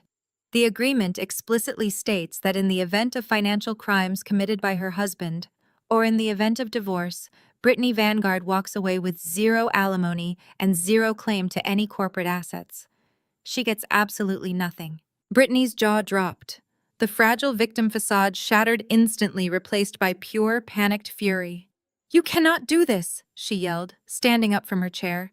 That document is invalid. I am an innocent victim in all of this. Andre hid his crimes from me. I had no idea he was stealing money. I am destitute because of him. I finally stood up from my chair. I looked directly at the judge and then turned my gaze to Brittany. Innocent, I asked, my voice echoing in the large room. You have never been innocent, Brittany. You just let other people do the dirty work while you reap the rewards. I signaled to Marcus, who handed another thick stack of files to the bailiff to pass to the judge. Let us talk about the $4 million Andre embezzled from the country club pension fund, I said, pacing slowly toward the center of the room. When I audited the offshore accounts, I noticed something very interesting. Andre did not give all of that stolen money to the Shadow Syndicate. He was far too greedy for that. He only gave them enough to keep them at bay while he funneled the rest of the stolen pension funds into a separate hidden account in the Cayman Islands. Brittany froze completely. The color drained from her face, leaving her skin looking like chalk. Her aggressive posture collapsed and she sank slowly back down into her chair. And that specific offshore account, I continued loudly, making sure the court stenographer captured every single word, was not registered under Andre's name. It was registered under your maiden name, Brittany. I found the wire transfers carrying your digital signature. I found the real estate deeds. You used the stolen country club pension money to secretly purchase a luxury villa in the south of France and a high-rise penthouse in Dubai. You knew exactly what Andre was doing. You helped him launder the stolen cash so you could build your own secret real estate portfolio while the people at your country club lost their retirement funds. Her high-powered shark of an attorney stared at the documents the judge handed back to him. He read the offshore routing numbers and the property deeds. He realized in a matter of seconds that his client had completely lied to him and that she was actively involved in a massive federal wire fraud scheme. He literally took a step away from her at the table, creating physical distance between himself and a sinking ship. Your Honor, the attorney stammered, packing his briefcase.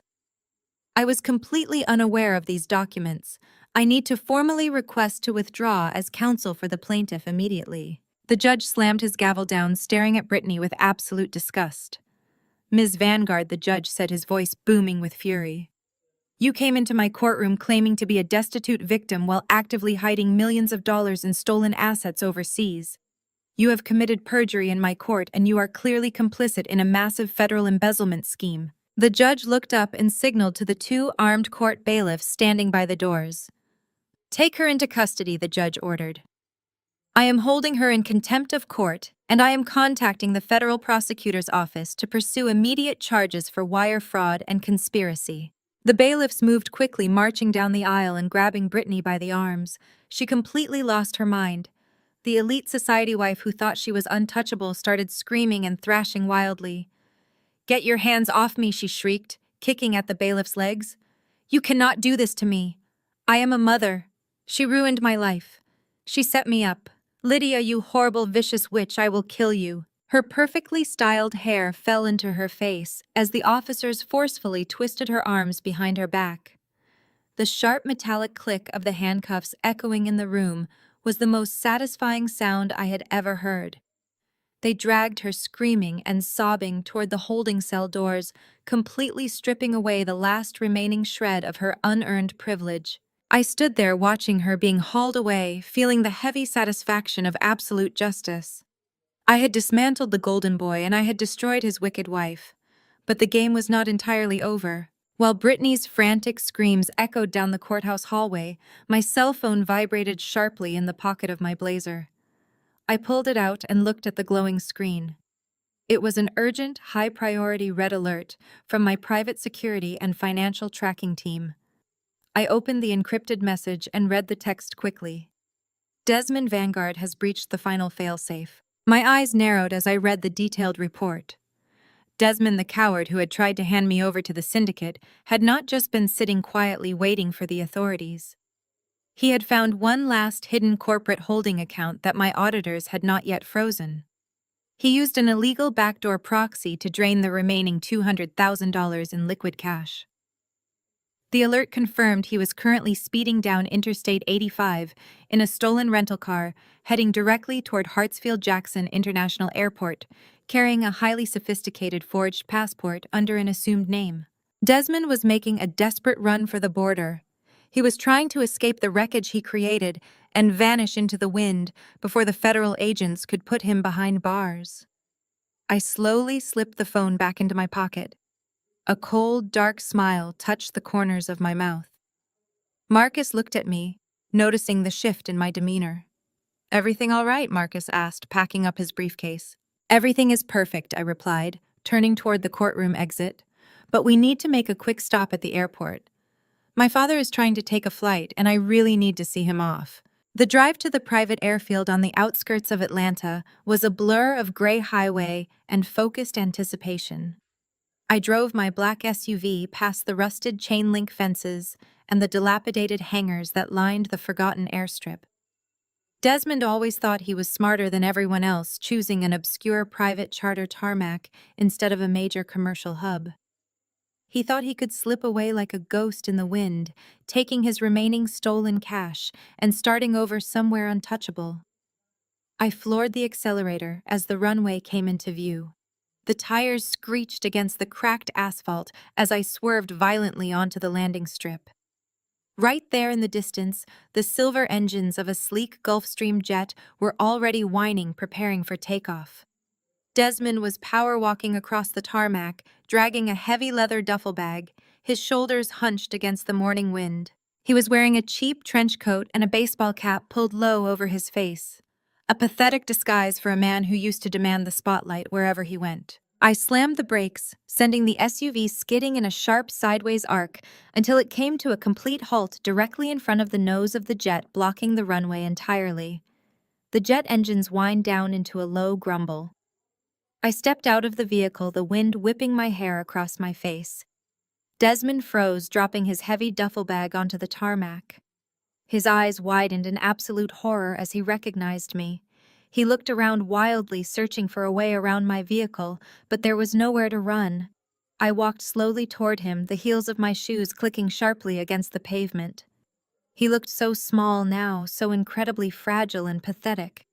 This was the great Desmond Vanguard, the untouchable patriarch of Atlanta, reduced to a sweating, terrified fugitive trying to scurry onto a plane with a fake passport. "Lydia," he stammered, his voice shaking as he took a step backward. "What are you doing here? You have everything. You took it all. Just let me go."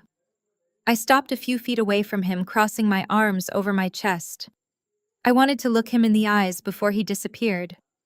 I told him, my voice cold and flat. I wanted to see the exact moment the great architect of my misery finally realized his foundation had completely collapsed. Desmond's face contorted. He knew he was trapped, so he resorted to the only weapon he had left. He tried to gaslight me. He stood up a little straighter, trying to summon the old patriarchal authority that used to make me cower as a child. He tried to reframe his unspeakable betrayal into a twisted narrative of parental love. You think you understand what happened 15 years ago, Lydia? He said, his voice taking on a sick tone of dark affection. You think I am a monster for leaving you in that burning house, but you do not see the bigger picture. You never did. I saw Andre panic. I saw what he did when he started that fire, but Andre was weak. He was always weak and pathetic and fragile. He needed me to survive. You did not. I stared at him, letting the sheer insanity of his words wash over me. He was actually trying to justify leaving me to burn alive. I left you in that fire because I knew you were strong enough to survive it, Desmond said, stepping closer, trying to look deeply into my eyes, hoping I would somehow believe this deranged fantasy. You were the strong one, Lydia. You had the fire inside you. I knew if anyone could walk out of those flames and build something incredible, it was you. I sacrificed you because you were the only one who could take it. Look at you now. Look at the massive empire you built. You would never have become this powerful if I had not forged you in that fire. I made you into a god, Lydia. You should be thanking me for what I did. I did not scream.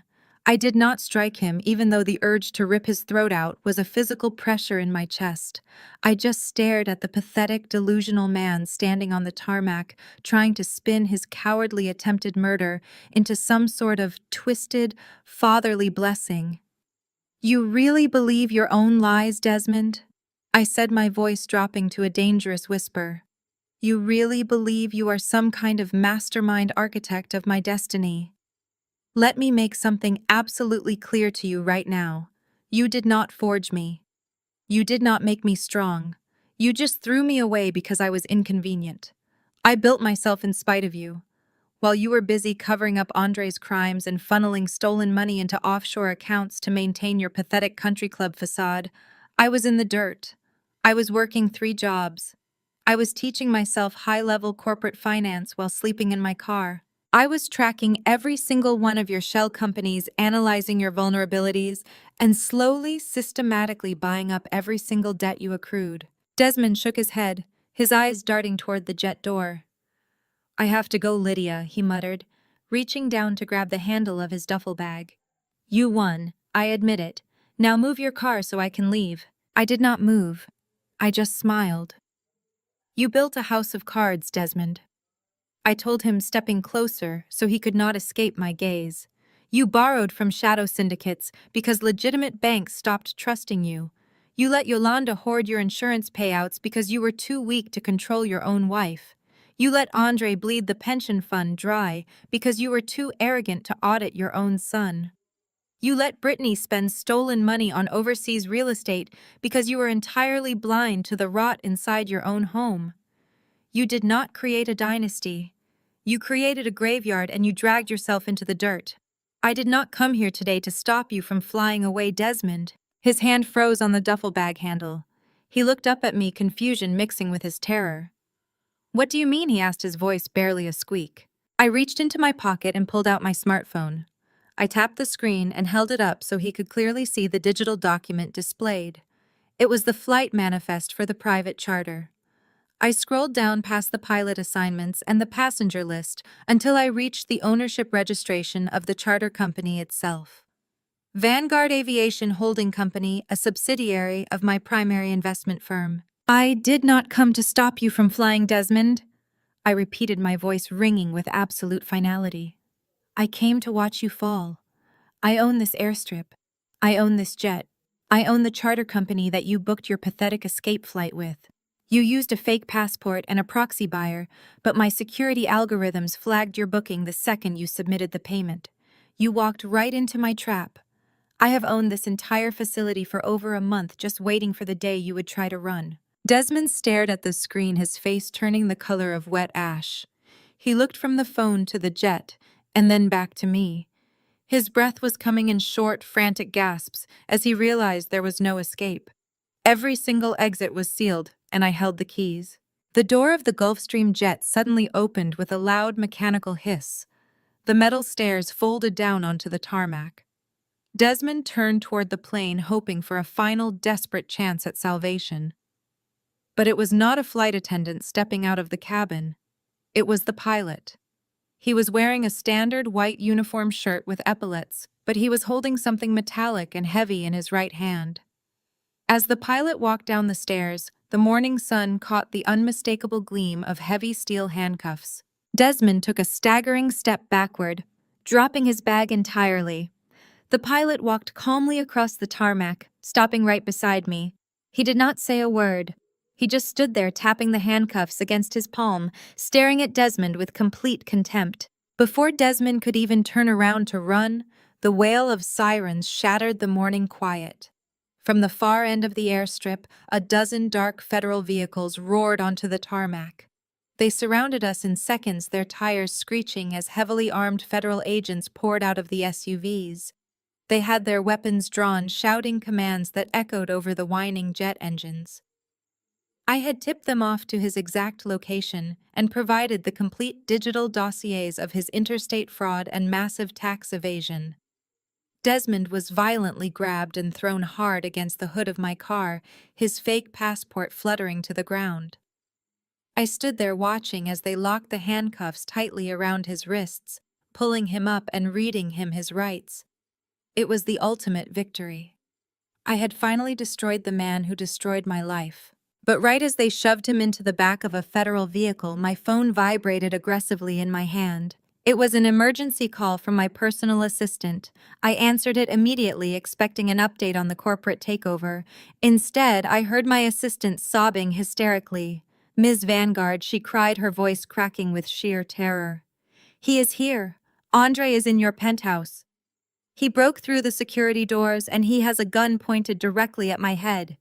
He says if you do not come alone right now, he is going to kill me."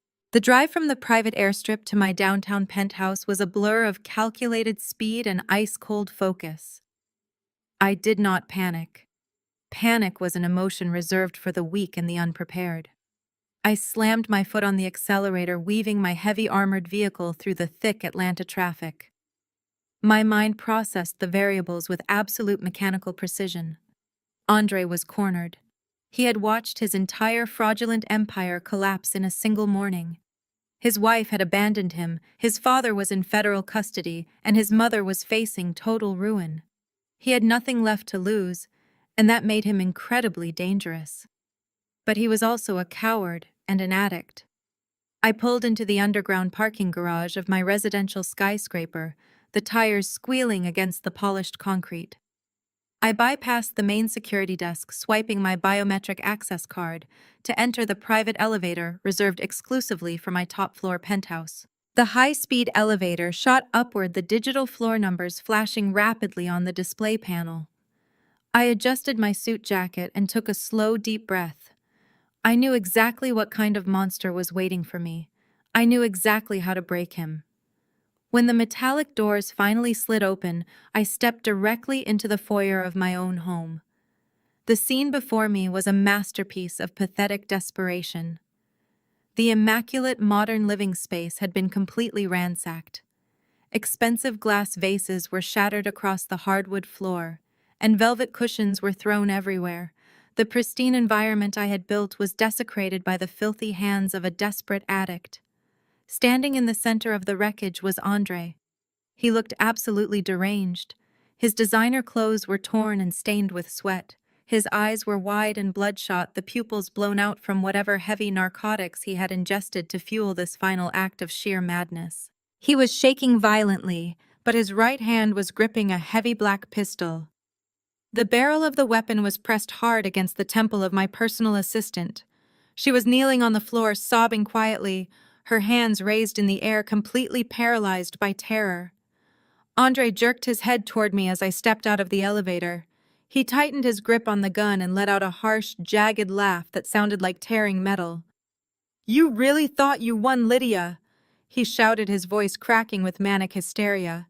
"You thought you could just walk in here and take my life away. You destroyed everything. I had the perfect life. I was the heir to the Vanguard Empire. Everyone loved me. Everyone respected me. You were supposed to be dead.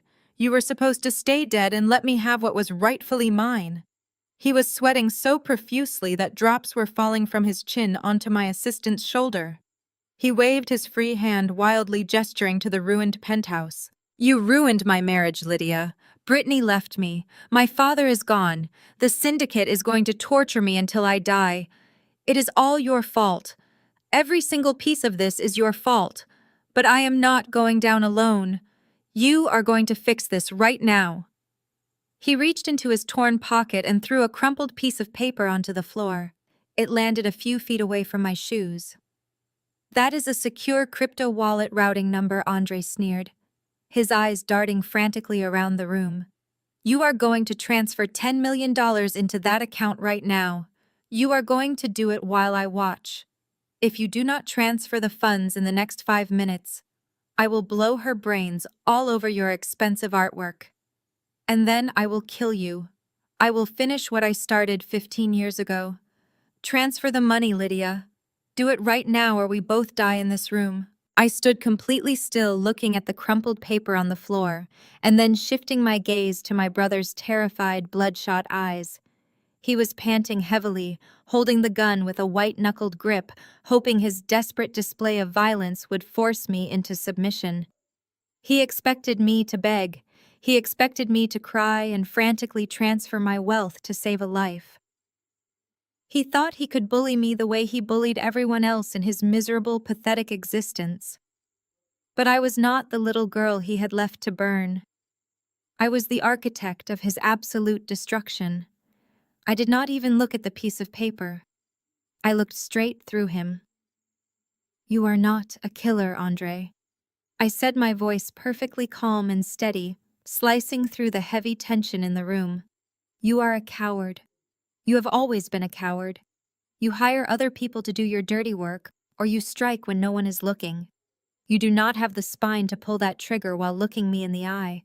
My assistant whimpered softly on the floor, but I kept my gaze locked on my brother. Shut up! Andre screamed, pressing the gun harder against her head. I will do it, Lydia. Do not test me. I have nothing left to lose.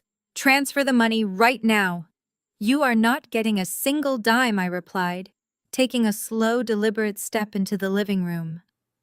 You are fundamentally incapable of understanding the situation you are in. You think you have cornered me in my own home. You think bringing a weapon into my sanctuary gives you the upper hand. You have spent your entire life believing that force and entitlement can solve your problems, but you are not playing a game against Desmond anymore. You are playing against me. I raised my left hand and tapped the digital screen of my smartwatch. I entered a secure biometric code and pressed the master execution command. A loud mechanical siren blared through the penthouse, immediately followed by the heavy grinding sound of industrial machinery. Thick, reinforced steel shutters rapidly descended over the massive floor-to-ceiling windows, plunging the room into twilight. Solid titanium barricades slammed down over the elevator doors, and the main entrance locking into place with a deafening metallic thud. The entire penthouse was instantly transformed into an impenetrable fortress vault. The emergency red backup lights flickered on, casting long, ominous shadows across the walls. Andre spun around wildly, pointing his gun at the locked doors and then back at me. His chest heaved with fresh panic as he realized the environment had completely changed. What did you just do? He yelled, his voice pitching into a hysterical squeal. Open the doors, Lydia. Open the doors right now. The lockdown protocol is permanently engaged, I explained, pacing slowly across the room, my voice echoing in the sealed vault. Nobody can get in, and nobody can get out. You wanted my attention, Andre. You have it completely. You are trapped in a steel box with the sister you tried to murder. Let us talk about your brilliant escape plan. I pointed to the crumpled paper on the floor. $10 million in an untraceable crypto wallet. It sounds very sophisticated for a man who failed basic accounting. But you are predictable. I knew you would try to run, and I knew you would use the underground connections you made through your gambling debts. You bought that crypto wallet routing number from a fixer in the Shadow Syndicate last night. You paid a premium for it thinking it would guarantee your invisible exit. But you forgot who owns the syndicate now. Andre's mouth fell open. He lowered the gun slightly, staring at me with a look of dawning horror. The drugs in his system were fighting a losing battle against the sheer magnitude of his reality. "That crypto address is a honeypot," I told him, shaking my head in pure disgust. "It is an encrypted trap designed by the Federal Bureau of Investigation. I set it up and I ordered the syndicate fixer to sell it to you. The second you try to access those funds, every single federal agency in the country will instantly track your exact geolocation. You did not buy an escape route, Andre. You bought a digital tracking collar. You have nowhere to run. There are no private islands waiting for you. There is no luxury penthouse in Dubai. There is only a federal prison cell with your name on it. You are entirely out of options." Andre let out a pathetic guttural noise, stumbling backward, as if I had physically struck him. He looked at the heavy steel shutters covering the windows and the titanium barricade blocking the elevator. The realization that he was totally defeated finally crushed the last remaining fragments of his fractured mind. The gun in his hand was shaking so badly he could barely hold it straight. "You ruined me," he wept, dropping to his knees. His hold on my assistant loosened completely. She immediately scrambled away across the floor, sobbing and hiding behind a heavy marble pillar. "You took everything, Lydia. Why did you have to come back? Why could you not just stay dead?" Andre was completely broken, weeping uncontrollably as the dark reality of his eternal imprisonment settled heavily on his shoulders. He scrambled backward across the polished hardwood floor, desperately trying to put distance between us. His chaotic, flailing limbs knocked into a large, freestanding, decorative ethanol fireplace positioned near the center of the room. The heavy glass and steel structure tipped over with a loud crash, spilling highly flammable liquid ethanol directly across the expensive rugs. The fuel splashed against the exposed electrical wiring of a shattered lamp. A bright, violent spark ignited instantly. A wall of furious orange flames erupted between us, roaring to life and stretching toward the high ceiling. The sudden, intense heat filled the sealed penthouse. The blazing inferno rapidly spread across the spilled fuel, completely blocking the only path toward the locked elevator doors. Andre dropped his heavy weapon, staring into the roaring flames with wide, terrified eyes. The sight of the rapidly spreading fire triggered a massive psychological collapse. The horrific trauma of the inferno he had started 15 years ago came rushing back, paralyzing him completely. He was trapped in a burning room with no escape, and the ghosts of his past had finally come to collect their ultimate debt. History was repeating itself in a spectacular blaze of absolute poetic justice. The ethanol spread like a living, breathing entity across the wide expanse of the imported silk rugs. The liquid fuel ignited with a ferocious swoosh, sending a wall of blue and orange flames skyrocketing toward the vaulted ceiling. The intense heat hit my face, instantly drying the moisture in my eyes, but I refused to blink. I stood perfectly still, watching the magnificent destruction of my own carefully curated sanctuary. The custom velvet furniture, the priceless modern art hanging on the walls, and the polished hardwood floors were all being devoured by the hungry inferno. It was a spectacular sacrifice, but I considered it a minor expense in the grand scheme of my absolute vengeance. Andre was entirely consumed by panic. The heavy black pistol slipped from his trembling, sweaty fingers and hit the floor with a dull thud. He did not even try to pick it up. The weapon was completely useless against the roaring wall of fire that was rapidly encircling him. The narcotic energy that had fueled his violent home invasion completely vanished. It was replaced by a primal, suffocating terror that stripped away every ounce of his unearned arrogance. He backed away from the flames, his arms raised defensively across his face, as if he could physically push the heat away. The thick black smoke began to billow outward, banking heavily against the ceiling and rolling down the walls like a dark, toxic wave.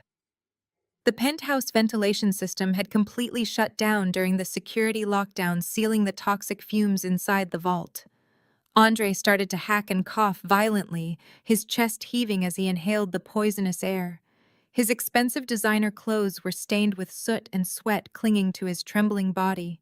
He stumbled backward and his knees buckled. He crashed onto the floor, crawling away from the approaching fire like a frightened, wounded animal. He looked up at me through the shimmering distortion of the heat waves.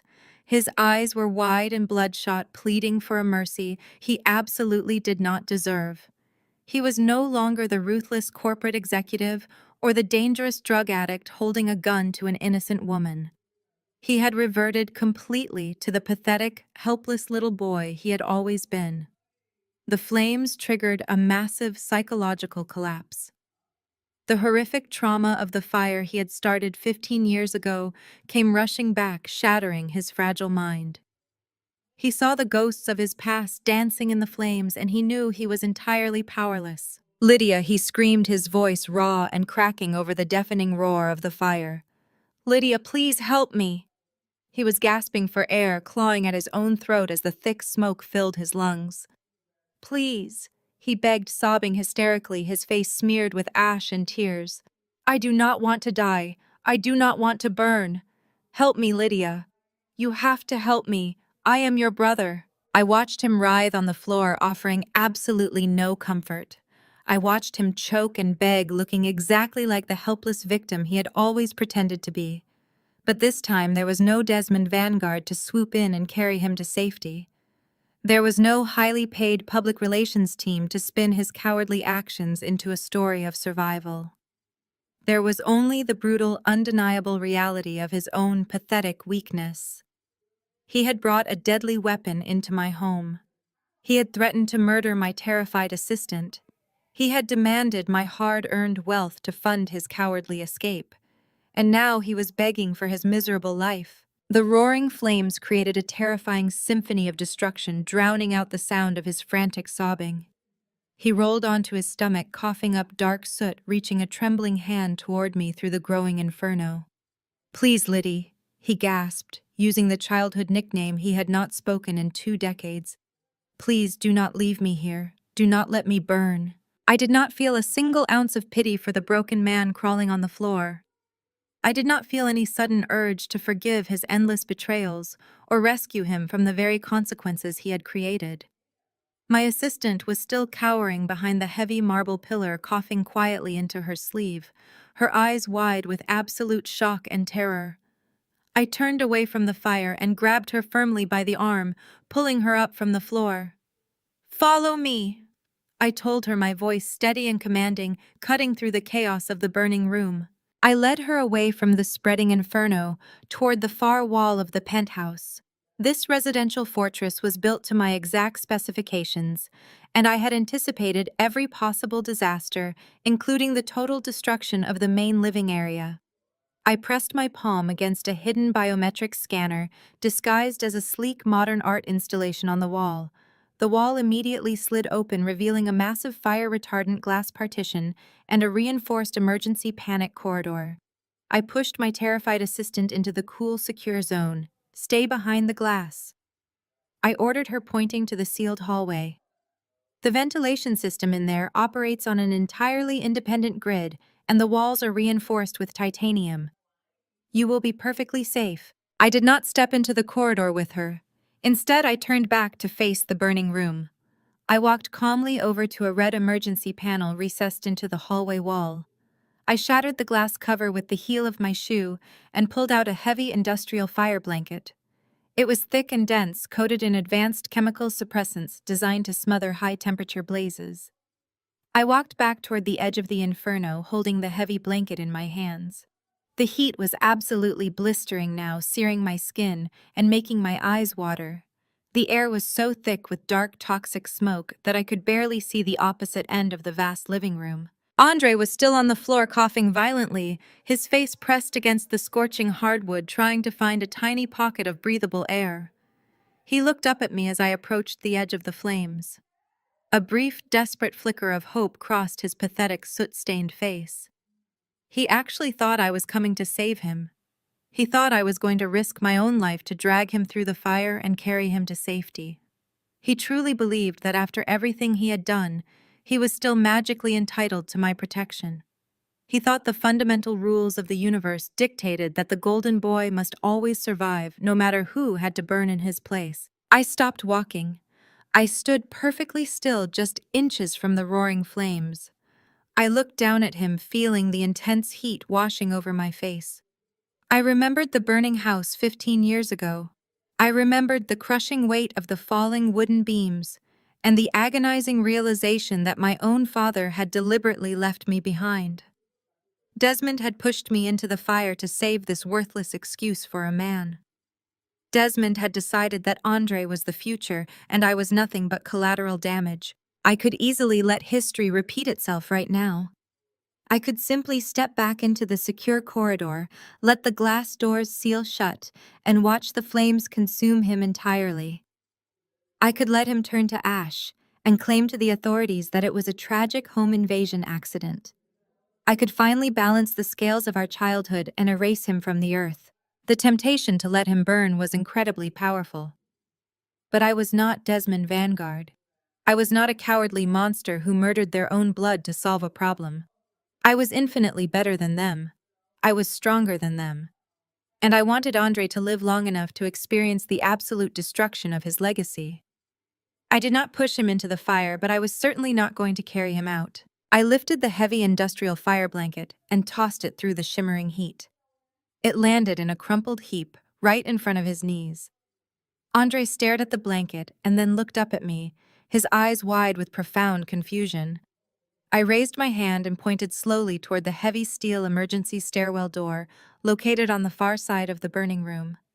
It was glowing faintly through the thick black smoke. "Save yourself, golden boy," I told him, my voice cold and loud enough to pierce through the roaring flames.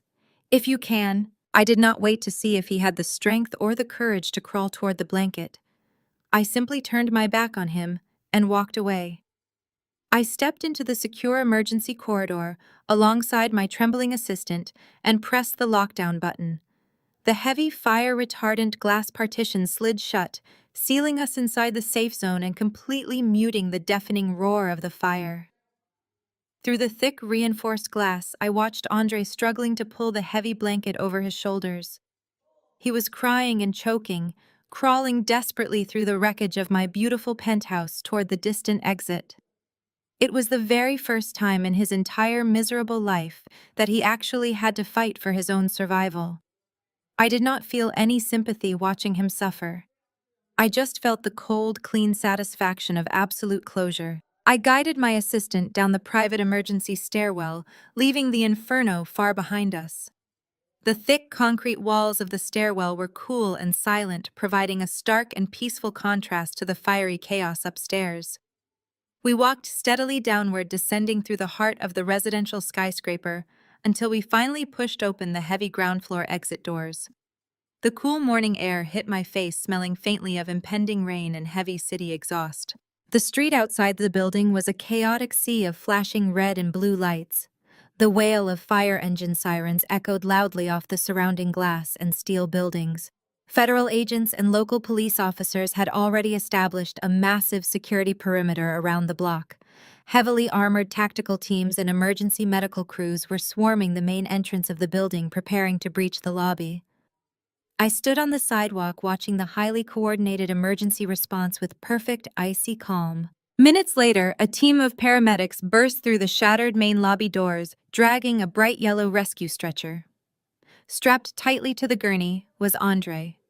He was severely burned, his expensive clothes completely melted, and his skin covered in black soot and ugly, blistering wounds. He was coughing violently, but his chest was rising and falling rapidly.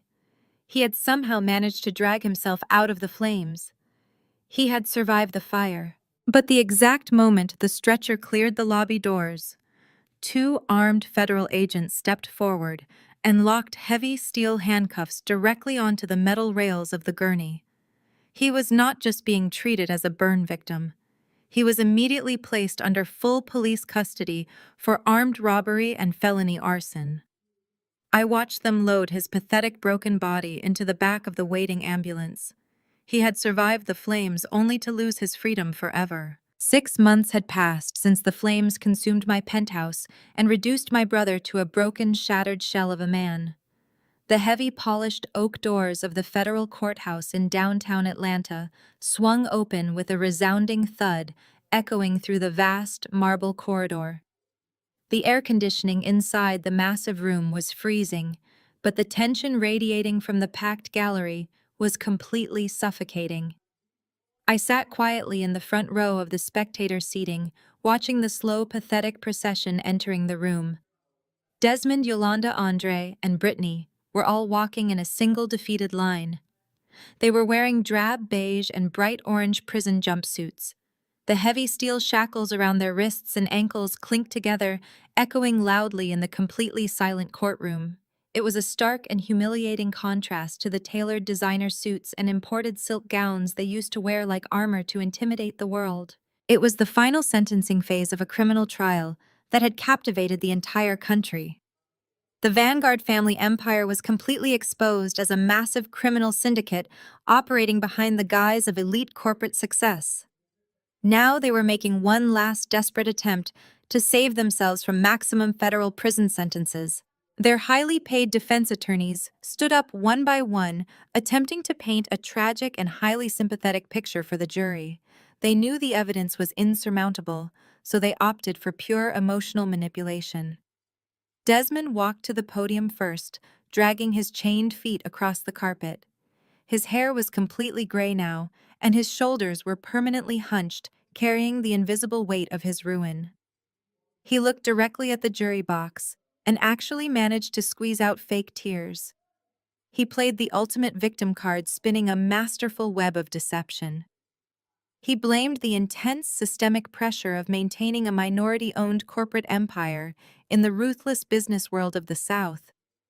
He claimed he was forced to make impossible illegal choices just to keep his employees paid and his family afloat in a hostile economy. He spun a delusional narrative portraying himself as a tragic hero who was victimized by aggressive banks and shadowy predatory lenders. He asked the judge for mercy, claiming his intentions were always pure, even if his methods were terribly flawed. Yolanda was next to address the court. She sat at the defense table, sobbing loudly into a cheap paper tissue, completely abandoning her stoic matriarch persona. She blamed severe generational family trauma and the extreme psychological weight of high society expectations for her complicity. She claimed she was completely ignorant of the financial crimes and the offshore money laundering operations. She painted herself as a devoted, innocent mother who was just trying to hold her fractured family together through incredibly difficult times. She even tried to subtly blame me, claiming I was a deeply disturbed, rebellious child who had manipulated the legal system to steal their wealth and destroy their home out of petty jealousy.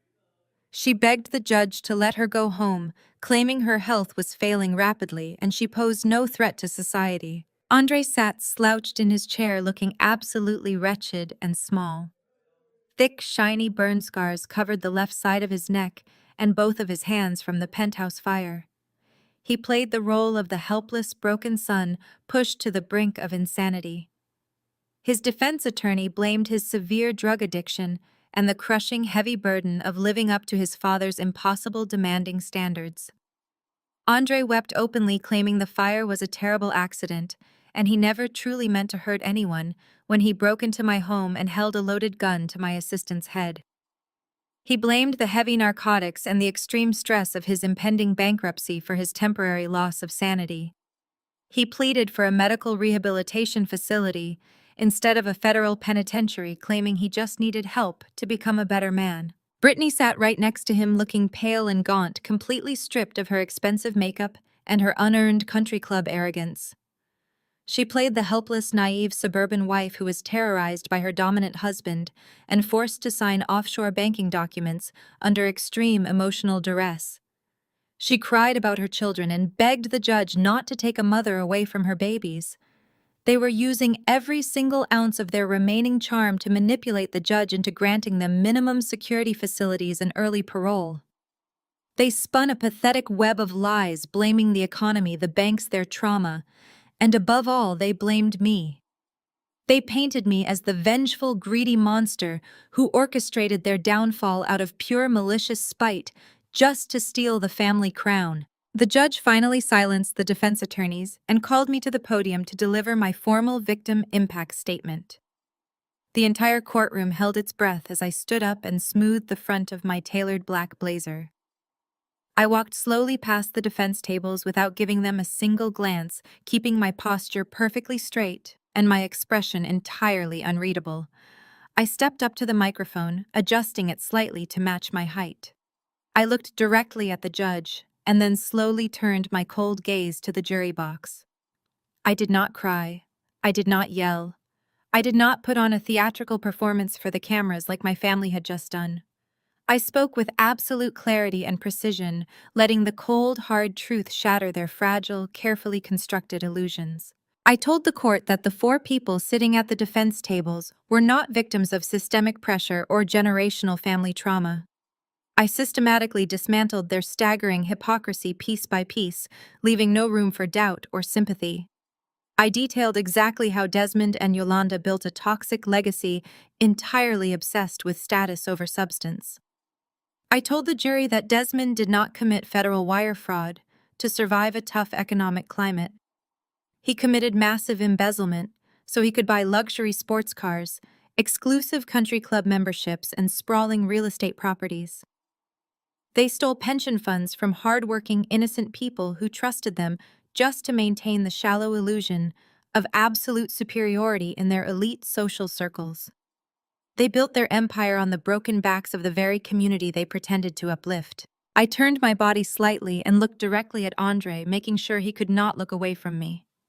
I reminded the court that he violently broke into my secure home, held a loaded gun to an innocent woman's head, and demanded $10 million in untraceable cryptocurrency. He did not do that because of his father's high standards or a difficult childhood. He did it because he was an entitled, violent coward who believed he could simply take whatever he wanted by force without ever facing a single consequence. I shifted my gaze to Brittany and reminded the court that she happily spent stolen pension money on flawless diamonds and luxury penthouses in Dubai while pretending to be an innocent, struggling mother who knew nothing about her husband's illicit business. I shredded their egos, leaving them absolutely naked before the law and the public. I explained that true strength is not built by stepping on the throats of others and burying your own blood in the dirt to hide your failures. Then I delivered the final devastating blow, the absolute ultimate payoff for decades of suffering and betrayal. I turned my attention back to Desmond, leaning slightly closer to the microphone so my voice would carry to the very back of the massive gallery. I knew his entire identity was permanently tied to his vast wealth and his prestigious, commanding name. I announced to the court that during the 6 months since their arrest, my private equity firm had been incredibly busy operating behind the scenes. I told them I had legally acquired every single one of their seized assets through a secure federal auction. I bought the massive Vanguard family mansion where I was raised and discarded. I bought the remaining corporate holdings and commercial real estate. I bought the luxury cars, the offshore accounts, the shell companies, and every single piece of property the government had frozen and liquidated. Desmond's head snapped up, his eyes widening in total disbelief as he realized the sheer magnitude of my financial victory. But I did not keep any of it, I told the silent, breathless courtroom. I did not want their tainted, dirty money polluting my clean empire. I liquidated every single piece of their pathetic, fraudulent legacy. I leveled their empire to the ground legally, systematically, and permanently. I told Desmond that he had absolutely nothing left to return to when his sentence was finally over. The Vanguard name meant nothing in Atlanta anymore. It was completely synonymous with fraud, failure, and utter public disgrace. The physical properties they worshipped were gone, the bank accounts were drained, and their powerful influence was entirely erased from the city. Yolanda let out a loud, tragic wail, covering her face with her trembling hands, as she realized her precious mansion and her elite social standing were actually gone forever. Desmond just slumped forward in his chair, completely broken his spirit, entirely crushed by the sheer reality of his total permanent defeat. He looked at me with hollow, empty eyes, finally understanding that he was nothing. I turned back to the judge to deliver my final concluding statement. I revealed exactly what I did with the tens of millions of dollars generated from their utter downfall and the complete liquidation of their seized assets. I explained that I used every single penny of that wealth to fully fund a permanent philanthropic foundation right here in the heart of Atlanta. The foundation provides full-ride academic scholarships and venture capital business grants for young, underprivileged Black women pursuing degrees in science, technology, engineering, and finance. The very money they stole to oppress people and maintain their arrogant facade was now being used to empower the exact type of women they always looked down upon and constantly underestimated. I thanked the court for its time and walked back to my seat in absolute silence, leaving the defense table suffocating in their own ruin. The judge did not show a single ounce of leniency or pity. He handed down the maximum consecutive sentences for all four of them. There would be no early parole and no minimum security resort prisons for the Vanguard family. The bailiff stepped forward and grabbed their arms forcefully, pulling them up from their chairs. The heavy chains rattled loudly as Desmond, Yolanda, Andre, and Brittany were led away in shackles, completely stripped of their wealth, their freedom, and their stolen name. I turned and walked down the center aisle of the courtroom, pushing open the heavy wooden doors. I stepped out of the courthouse, and the bright, warm Atlanta sun washed over my face, feeling like an absolute blessing after a long, dark storm. I pulled my dark designer sunglasses out of my purse and slid them on, hiding my eyes from the flashing cameras of the local press gathered on the steps. My head of security, Marcus, was waiting by the curb, holding the door of my sleek black car open. I slid into the luxurious quiet of the leather back seat, taking a deep, refreshing breath. Head to the office, I told my driver, my voice perfectly steady and calm. I have an empire to run. The ultimate lesson from Lydia's journey is that true power is never born from entitlement, deceit, or tearing others down. The Vanguard family built their fragile empire on a foundation of toxic manipulation and greed, only to watch it inevitably collapse under the weight of the truth. Lydia proved that genuine strength comes from unwavering resilience and the courage to forge your own path.